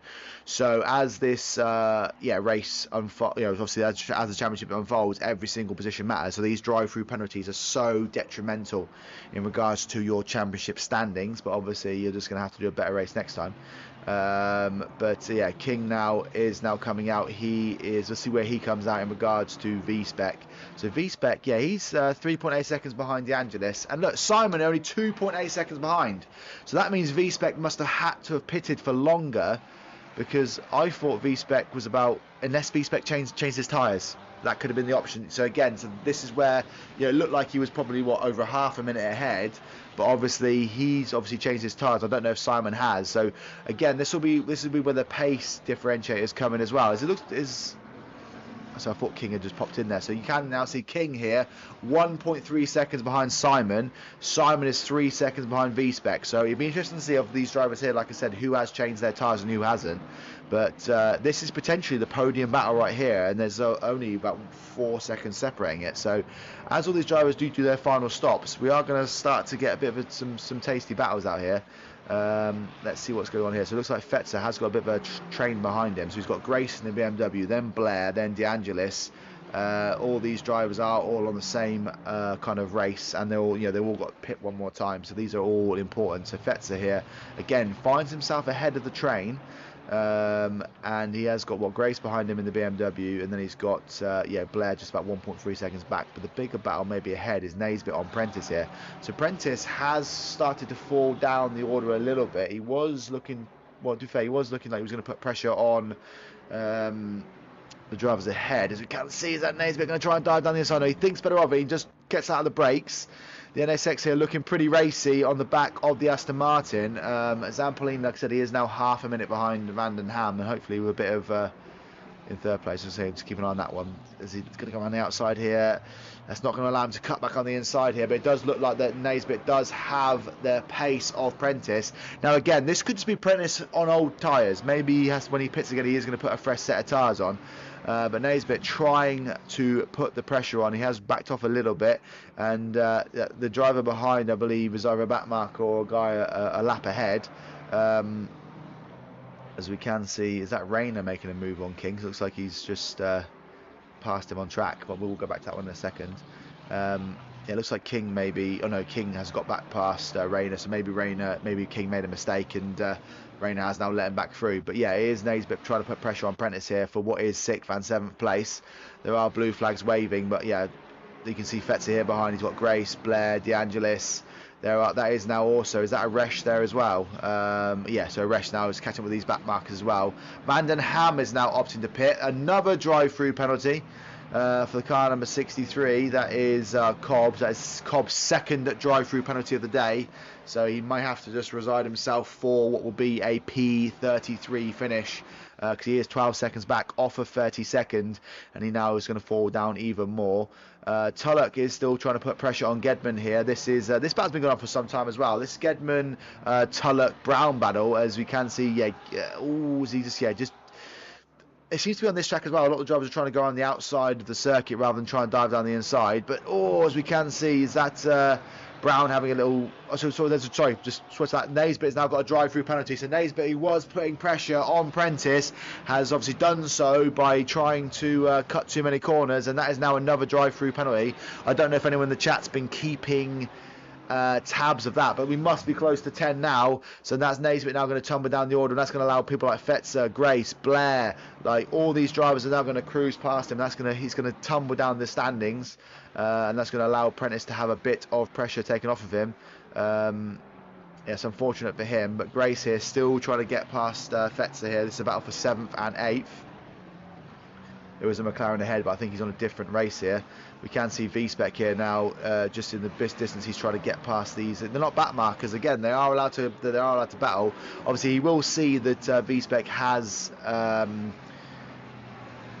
pitted twice, so sometimes it's just not worth doing the battle. But this is gonna. He's got a bit of a gap now between him and Simon, but behind. King here seems to be falling off the back of Simon, so maybe he opted to not change his tyres, and that's probably why he's maybe a bit up the order. But yeah, or just maybe he's getting stuck in a bit of battling, but he's not potentially as fast as I thought it was going to be. And Vanden Ham has actually fallen a bit down the order as well, so he's now 4.4 seconds behind King.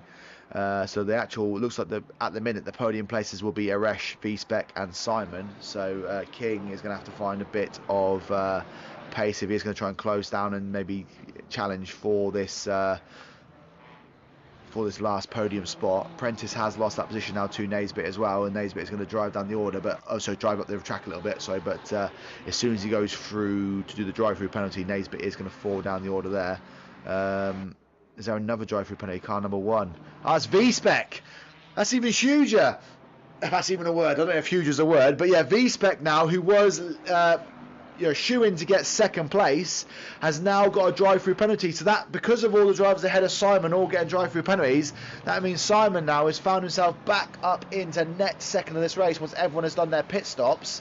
And that promotes King then up into 3rd place. That is a huge drive-through penalty with 24 minutes to go. We still have quarter of an hour before the pit window closes, but V-Spec now getting a drive-through penalty for obviously going off the track 3 times. Is now promoted King up into the 3rd place spot, and that means Vanden Ham is really going to have to start working hard and catching up with King if he wants to get himself onto the podium. Now we're definitely over 10 drive-through penalties now. Like I said, I did predict that at the start of this race because this is a horrible track for track limits.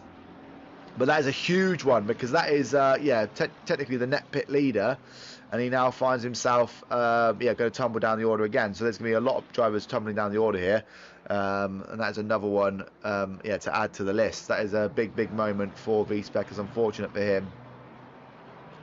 Good pace here by Rayner, who is holding on to the back of King, but unfortunately for him, like I said, he does have to pit one more time.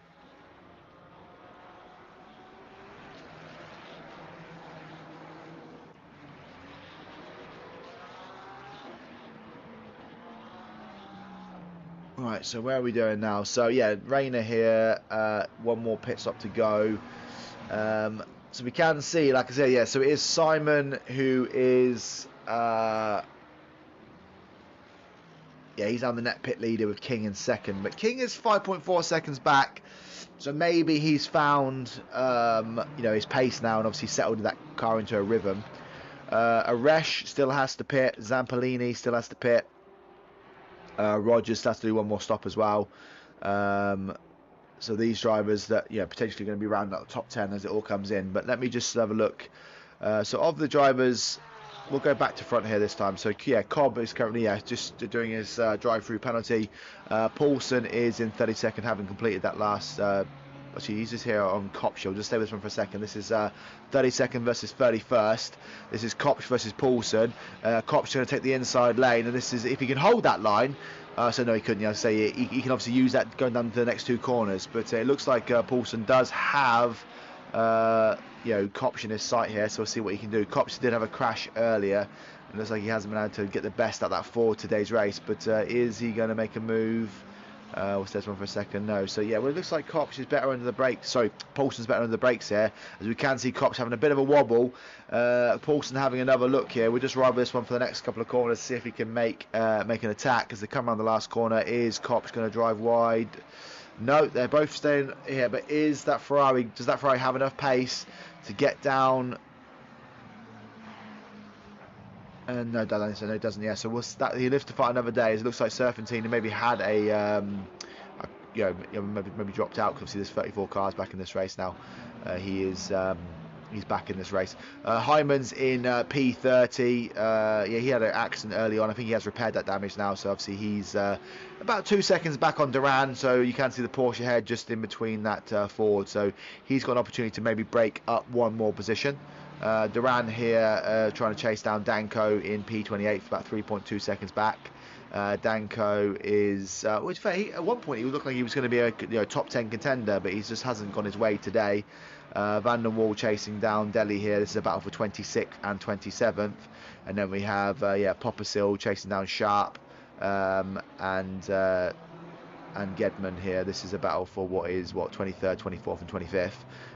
Brown obviously looks like he's made his way through that order, and he's now 9 seconds off of 21st. Another drive-through penalty. This time it is for Duran, so that's going to allow this. That's going to promote Hymans and Kopsch and Paulson. So these drive-through penalties are starting to come in thick and thin now, with 10 minutes to go left of the pit window. Brown here, like I said, trying to chase down DeAngelis, but he's going to have to do it. He's got 9 seconds to catch up here. DeAngelis is in P21. He will go up to P20 once Mertens has done his final pit stop. This is 20 and 21st now, so you can see he's only 1 second behind, but obviously Mertens still has to pit.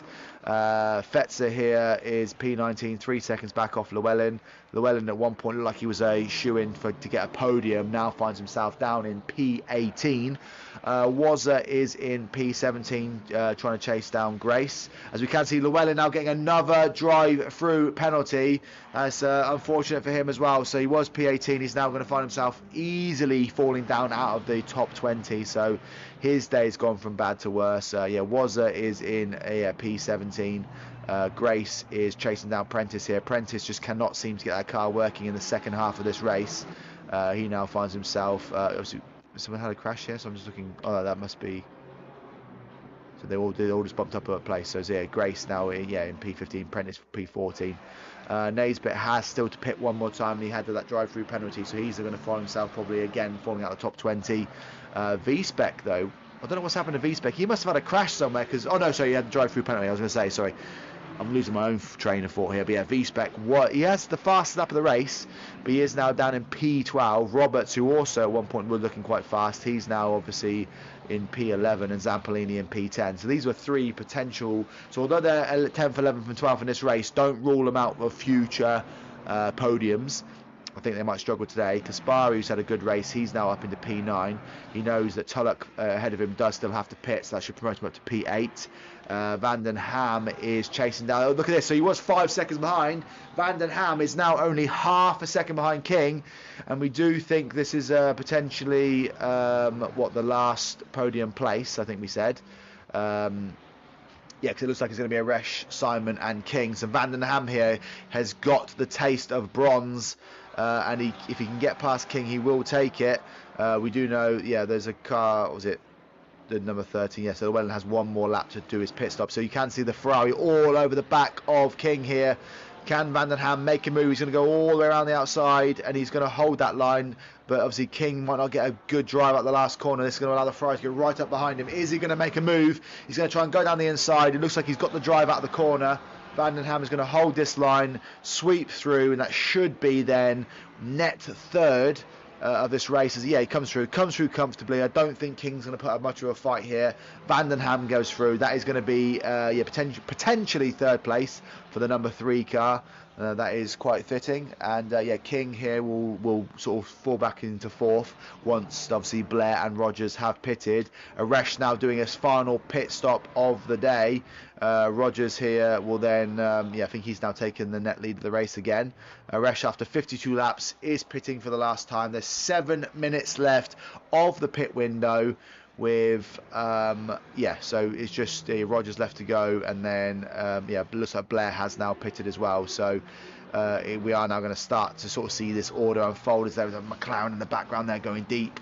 So it will be once I think all these. So there's another drive-through penalty. Oh no, sorry, is that another one? 71. Where's that? That is for Van der Waal. So Van der Waal, who was in a battle with Delhi and Mertens, is now going to fall down the order as well.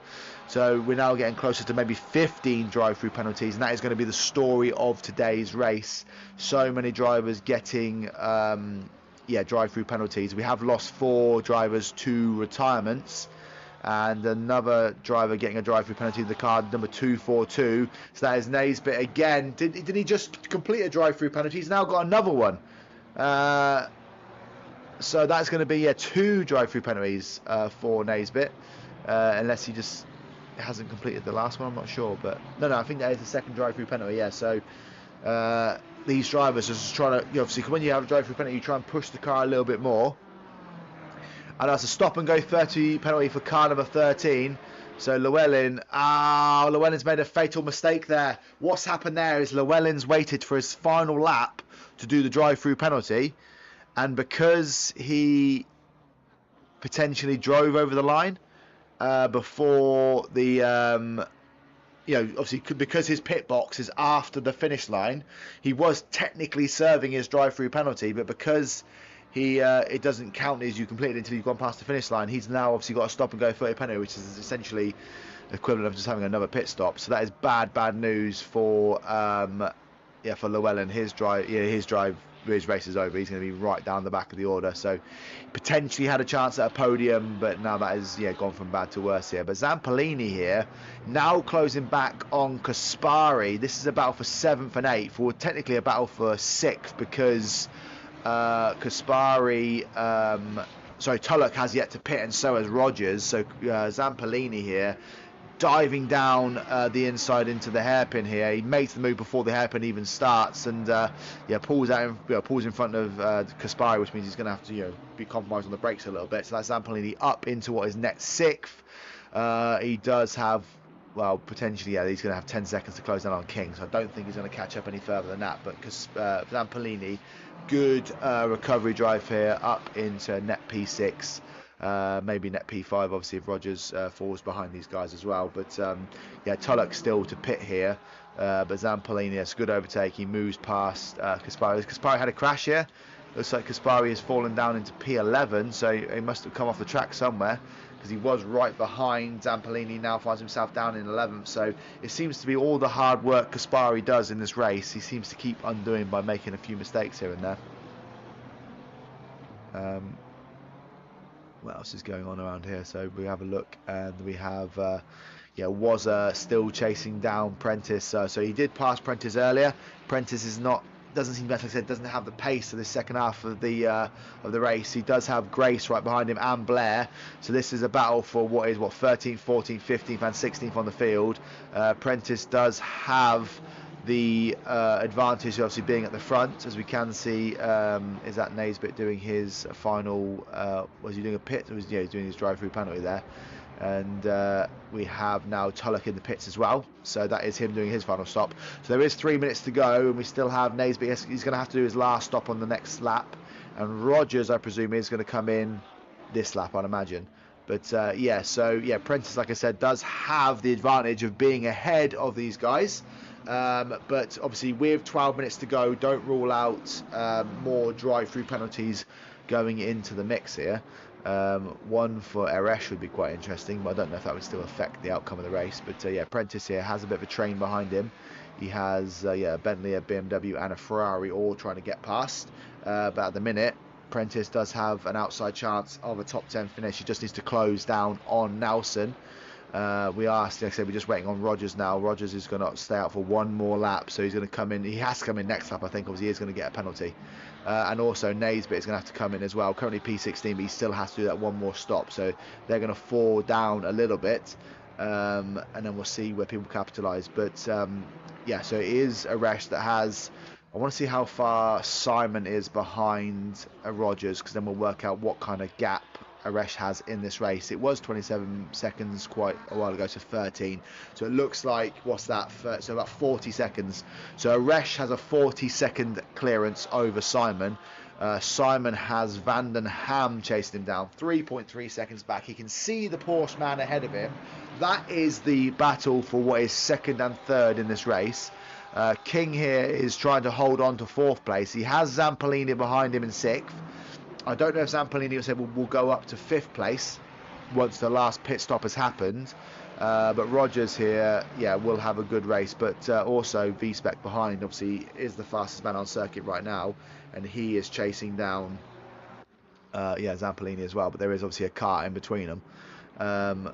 We'll keep an eye on that gap, but it is 10.8 currently. I don't know if it has got any. We'll see. It was 10.8. Let's see what it does when it goes across the line here. As we can see a yellow flag for the 994 car, so I don't know if that is... We'll have a look and see what that is in a minute. But as Zampolini across the line, it is still 10.4, so I don't know if it's getting that... Yeah, it's not closing down that much. Who was the 994 car? That was a yellow flag for Roberts. I don't know if he maybe had a crash out there somewhere. He's lost a position to Kaspari. Kaspari now 10 seconds off the back of V-Spec. So I think that's going to be roughly where it settles as Rogers now does pit. With the window about to close in 32 seconds. Rogers does have his final pit stop. So let's see where... Yeah, so Simon's already through. Where's King? King's already through. Zampolini's coming through now. So Zampolini will move up to fifth place. V-Spec. So as you see, if Rogers can keep in the top 10... That would be his main aim. So 10th place now is Nelson. He's coming around the final corner as as Rogers comes out the pit lane. So Rogers is going to comfortably in the top 10 here. I think he's going to be just ahead of Roberts here. So I think window is now closed. We can see now the pit window is now closed. So this is now the last 10 minutes, guys, of this 1 hour and 40 minute special event. Everyone has done their 2 stops now. We have 31 drivers left now, so there was 37 at the start. We've had 6 retirements. This is good news for people like Cobb, like I said, because Cobb has been battling hard all day long, and he's going to have made up all those places because of the retirements. But there is so much still left to decide, and we'll go through the order. We'll go through some of the races in a minute. We'll just sit here with Roberts. Roberts here chasing down Kaspari for what is 8th and 9th place. Rogers has tucked in ahead of these. And as he crosses the timing line, he has 6 seconds on V-Spec.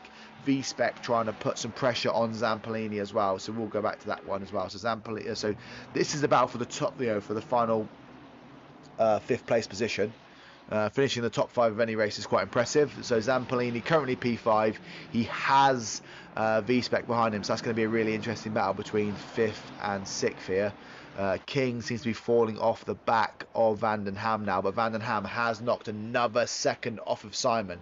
So can Van den Ham get up to Simon and close down on potentially getting that second place? We'll see how that one goes. Zampolini and V-Spec still holding out here. So with that battle's to be decided, Kaspari has lost the position to Roberts. Roberts now up into P8. And then we have, was that train still? Well, Prentice has lost the position to Wazza, but he still has Grace and Blair behind him. You can see the Ferrari, the black BMW and the white Ferrari behind. So Prentice holding on to P12 currently. He may tumble down to P14, but he has got a 10-second buffer to Fetzer. Tulloch is in P16 trying to chase down Fetzer as well, and then we have Rayner, who's having not a bad drive. I think he qualified P31, currently finds himself in P17, so Rayner having a good drive here. He is only 1.4 seconds off the back of Tulloch, and then Hyman's, I think it was earlier, down in P30 or whatever. He's now up to P25, only a second behind Mertens here. So yeah, still a lot to do. Let's focus on some of the battles at the front. So V-Spec here, now only less than half a second behind Zampolini. This is a battle for 5th and 6th. V-Spec is, just going to see. We'll rub this one for a second and see how they get on. V-Spec here is looking like the man on the move. Like I said, he has got the fastest lap of the race. He has closed that gap to Zampolini. We don't know if V-Spec has the stronger tyres or Zampolini is just struggling on that last set, but they're just coming around the tight complex here, so it's just a case of whether that Ferrari can just hold on to the back. It looks like he has got the pace, or he's going to go for a dive bomb down the inside now. He thinks better of it though, backs out last minute. That's going to make the Aston Martin look in his rear view mirrors, but is he going to get a drive out these next two corners and potentially take a dive down into the hairpin? It looks like the Aston Martin had a good drive out that corner though, so he might live to fight another day on this one, but he has got enough space. As it looked like the Ferrari was a bit more compromised on that last corner there, but V-Spec here chasing down the Aston Martin for that 5th place spot. They have taken 2 seconds out of King in 4th, so never say never, but with 6 minutes to go in the race, I don't know if that is ever going to come to anything. But and then behind, it looks like Grace here still trying to make a move on Prentice. This is another battle here for a big position, 12th and 13th place, and Blair just behind in the picture. Been a lot of clean racing today, I would say, guys. There's not been a lot of like silly crashes and silly dive bombs and things. Just really pleased with how everyone's going here. But Grace here. Oh, there's another drive-through penalty for Sharp. That might be his second, or it's definitely his second. It might be his 3rd drive-through penalty of the day. So Sharp, who was rounding out the top 20, is now going to fall down the order. That's going to allow Pospisil, to go up into the top 20, and it is actually going to promote Gedman up to 21st as well. Getting drive-through penalties this close to the end of the race is quite disappointing, but we are going to go to a battle for a significant position here. Van den Ham is now half a second off the back of the Porsche. This is a battle for 2nd and 3rd places on the podium. King has lost his fight here. He's now fallen back 10 seconds, and Zampolini is closing that gap now to 7.7 seconds. But here we go. This is a Ferrari on Porsche. This is a chance for them to get to change from 2nd and 3rd spot. I think even if Simon does get passed by Van den Ham, like I said, I think his 3rd place is safe bar anything stupid. But here, Van den Ham is trying to close down here. We don't know how many people are here, potentially are on their last warnings in regards to track penalties as well. We are now into the last 5 minutes, and Van den Ham now has probably 3-4 laps to go in order to try and make a move here on the Porsche to get that 2nd place position, and that'll be a really good start to the Van den Ham season. V-Spec as well, trying to break into top 5 on Zampolini. I'm just going to stay with this one for a second because this is going to be a good battle here between the Porsche and the Ferrari. Van den Ham is just staying firm so far. I think, like I said, it is because the Porsche has a good drive out of the corners, so it is it's potentially an easy car to catch up to, a really hard car to pass. And we can see the number 37 car doing his drive-through, clearing his drive-through there. Van den Ham is right on the back of that Porsche. It's just on these sections here, the tight twisty sections, the Porsche can get better drive out of the corner, and then obviously there's not a long enough straight for the Ferrari to make a move, so Van den Ham is just sort of sticking half a second behind. So he is going to have a few more laps to do it, but V-Spec as well is still behind Zampolini, but these two drivers at the front, like I said, it's one thing to catch a driver, another thing to pass on ACC. So V-Spec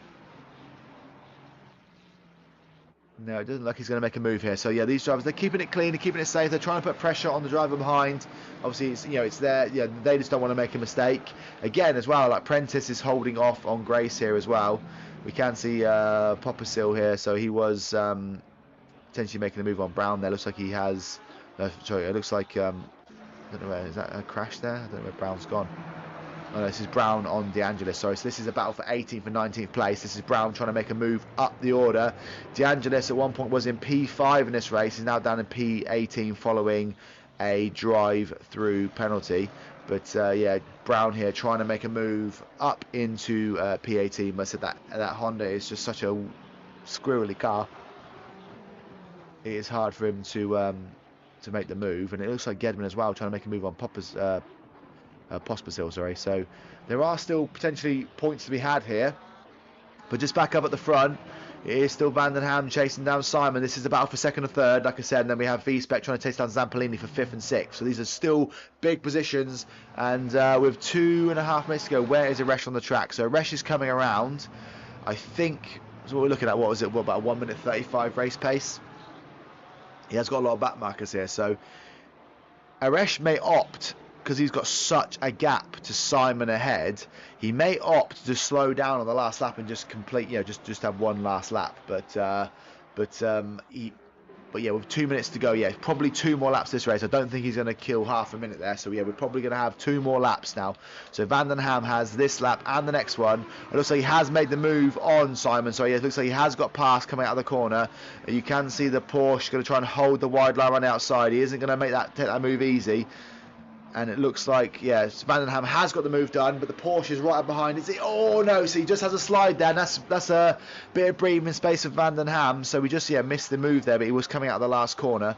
But Simon has now fallen back down to 3rd place. Like I said, I think that space, that place is clear. And we can also see that V-Spec has now made the move on Zampolini. So that is a double overtake. That is 6th taking 5th and 3rd taking 2nd. So Vandenham has now moved up to the 2nd place position, and V-Spec now rounds out the top 5. He has, with 2 laps to go, he's got 7.5 seconds to catch up with King. So I think King is going to be safe here for 4th place. And it looks like, again, I say, Prentice is still holding off the BMW of Grace. And Brown is still trying to put pressure on De Angelis here. So we've still got a few more overtakes to happen. But I'm looking at this now. There's no way, I don't think that Aresh is going to just slow down, and I think he's going to do 1 more lap. So we're coming up to will be the final lap of this race. Simon is going to keep putting pressure on Vandenham to see if he can get that position back, but I don't know if he's going to have enough time or pace to do it. Aresh now coming around the last corner, so this is him now starting the final lap of the race. So we've been racing now for coming up to 1 hour and 40 minutes, and this comes down to the final lap. Simon, if he wants to make a move, will have he's got about 1.25 laps left to do it. V-Spec now is past Zampolini and cleared him by 1.1 seconds. So I think that's a nice, comfortable 5th place finish for him. Roberts here trying to chase down Rogers. This would be a good battle for 7th and 8th. Roberts out of nowhere is caught back up, and he's going to try and make a move. He's flashing his lights to sort of distract Rogers and see if he makes a mistake. But Rogers has had quite a good drive today, and he's been quite a good defensive driver as well. So it's not going to be an easy move for Roberts to get past there, and you can see Kaspari in the background. It is Nelson currently rounding out the top 10 here, and Wazza is going to try and see if he can take that top 10 place off of him with 1 lap to go. Aresh now, like I said, has got a few, you can see him in the background there, so I think Wazza will have 1 more lap after this one. He may be one of the last drivers to potentially finish his lap as well. Grace, actually it looks like, has there been a oh no, Prentice, yeah, so Prentice is still ahead. He has got, is that the, that is the race leader. Oh, as we can see the BMW bang into the back of the Aston Martin. He did back off a little bit there, and he flashed his lights there, so I don't know if that was an angry move or what, but we can now ride with Aresh. So Aresh here, this is the, Taco Tuesday, Season 16, Round 1, and it is Aresh comfortably takes the win. He's been in cruise control from the start. He'll be buzzing with that victory. So well done to Aresh. Takes the first win of the season. I don't know if it'll always be that comfortable, but he'll be really, really happy with that.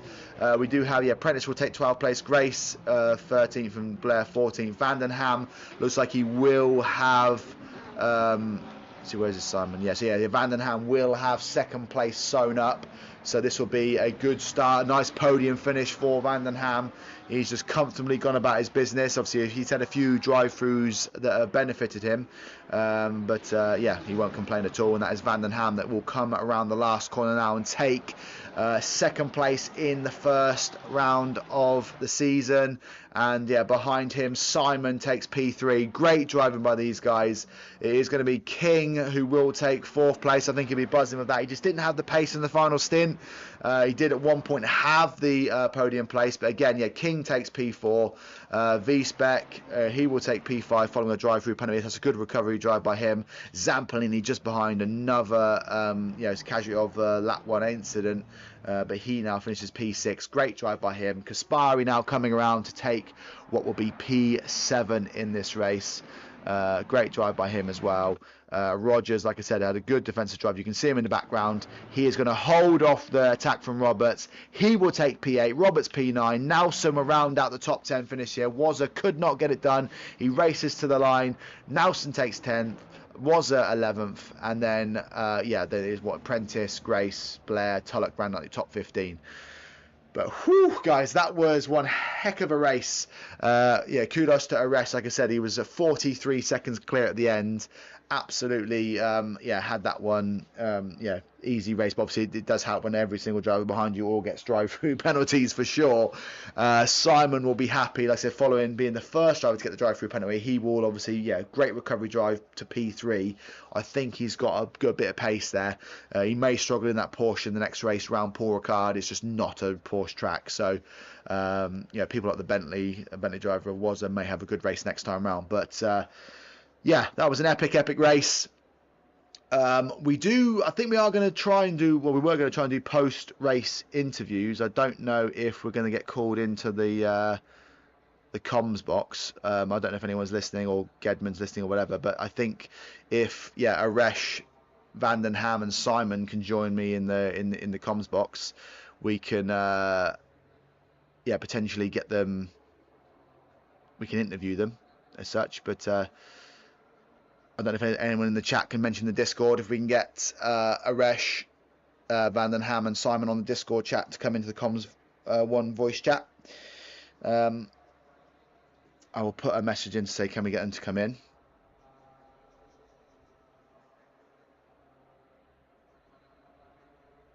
I'm just going to say, can we get them pinged to come into the chat?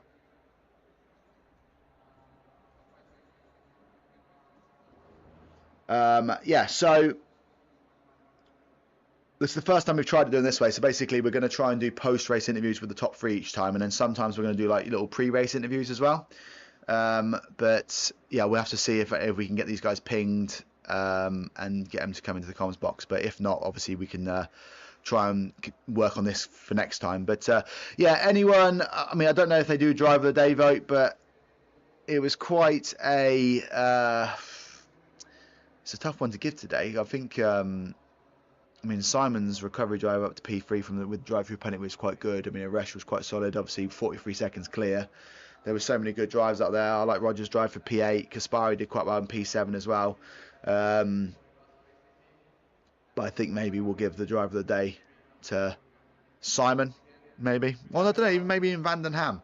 I don't even know where Vandenham even finished, but I presume there will be some sort of vote. But, I'm just going to we'll wait a few more minutes to see if anyone can come in and, come into the comments box.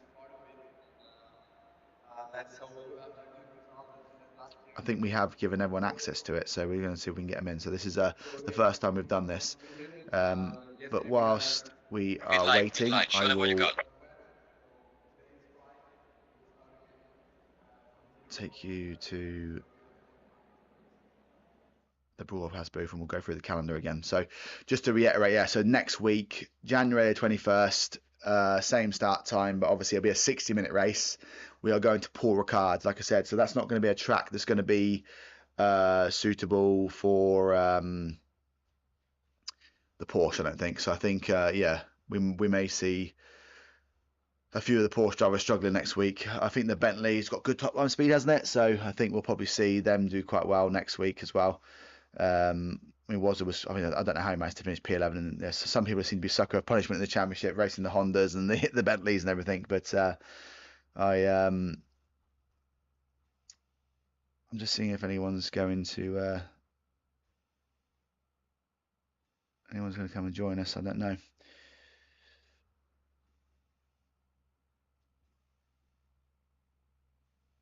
I've just been told they're trying to get me someone in the comms box. But yeah, we'll just hold on for 1 second. Yeah, so just to go through then, so the calendar for next week. Let's just go to it now quickly and we'll run you through it. Yeah, so next week, let's say it's Paul Ricard, and then we move over to Red Bull Ring the following week on the 28th, and on February the 4th we go over to Watkins Glen, which is the second of the 100-minute specials, and then we go over to the Nürburgring GP circuit on February the 11th, and then on February the 18th we go to the Nordschleife for the final race of the season. So it's quite a short season, obviously based off of how close all of the races were. So all the, obviously when was it first to 33rd was what, 1.8 seconds. So I think, yeah, based off of that, we're going to have really close races. I can see we now have Brown. I forgot what your first name is in the in the chat with us. How you doing?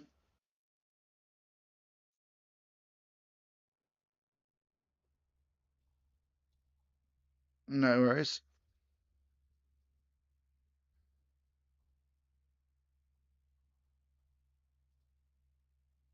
Good.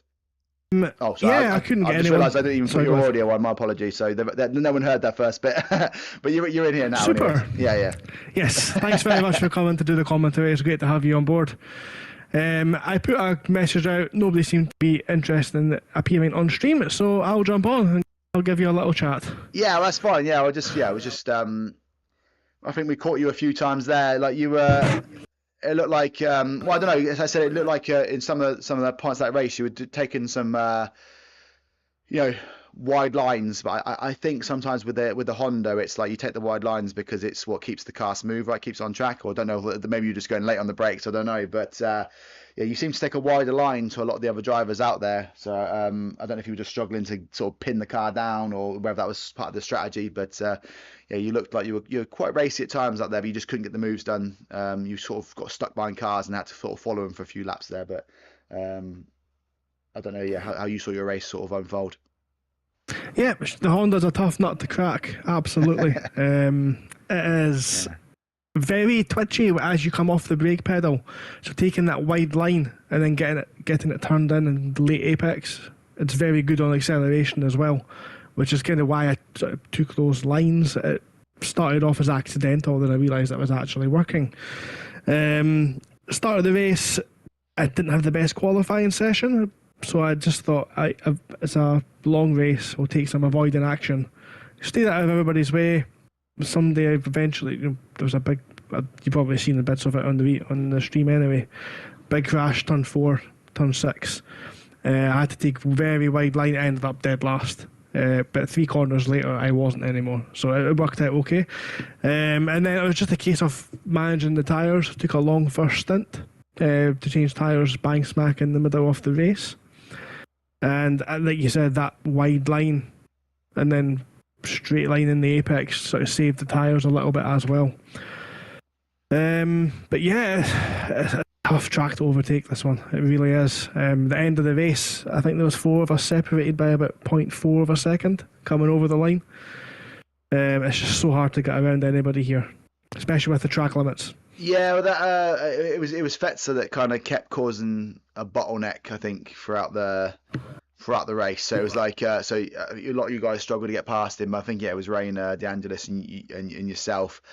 You actually also won the Battle of the Hondas, which is interesting. So I don't know if that was something that you were kind of keeping an eye on. But Naisbit said there was 4 Hondas in the championship. Obviously, one of them didn't turn up today, but there was 3 of you out there. And following that drive-through penalty near the end, you finished the top Honda driver. So there you go. Congratulations on that. Thank you. Yeah, it's a little bit hollow. I was in party chat with Naisbit, and I got a massive, let's say, expletive word that I can't repeat in my ear at the time he was given the drive-through, so that was kind of gifted me that one. It was the story of the drive-throughs today, though, I would say, because there's probably about 15 to 20 drive-throughs throughout the race. It's standard around Misano anyway, but so many of the top 5 or 6 drivers all got drive-through penalties, and it kind of mixed up the order at the front, and it kind of caused a lot of the the faster qualifiers to be stuck down in the midfield. So it kind of mixed up a little bit and added a bit of but obviously I think you avoided a drive-through penalty, though. You're one of the only few to have done that. It was kind of a running joke in the party chat that I pick up drive-through penalties. So it was a mission tonight. I don't think you got one. I didn't know it was a mission tonight just to avoid them. I was on 2 warnings for about 60 minutes. So, I'm quite happy with that. But yeah, I mean, a big shout out, I think, to Stu Rogers, finishing P9. Yes. That was an incredible race from him. P8, wasn't it? P9. Yeah, he was up there. He was in the top 10. It was very impressive. So big shout out to him. That's a massive jump from where he was sort of in the order last season. And Jay Wazzer as well in the Bentley. P11 in the Bentley, or the Boatley, should we say? But I said I think if he can get P11 in a Bentley around Misano, I think he's going to be one to watch in Paul Ricard, is what I'd say, because the Bentley's he's got good straight line speed, no? Yes, I drove that last season. It's going to be incredible for him at Paul Ricard. Yeah. Yeah.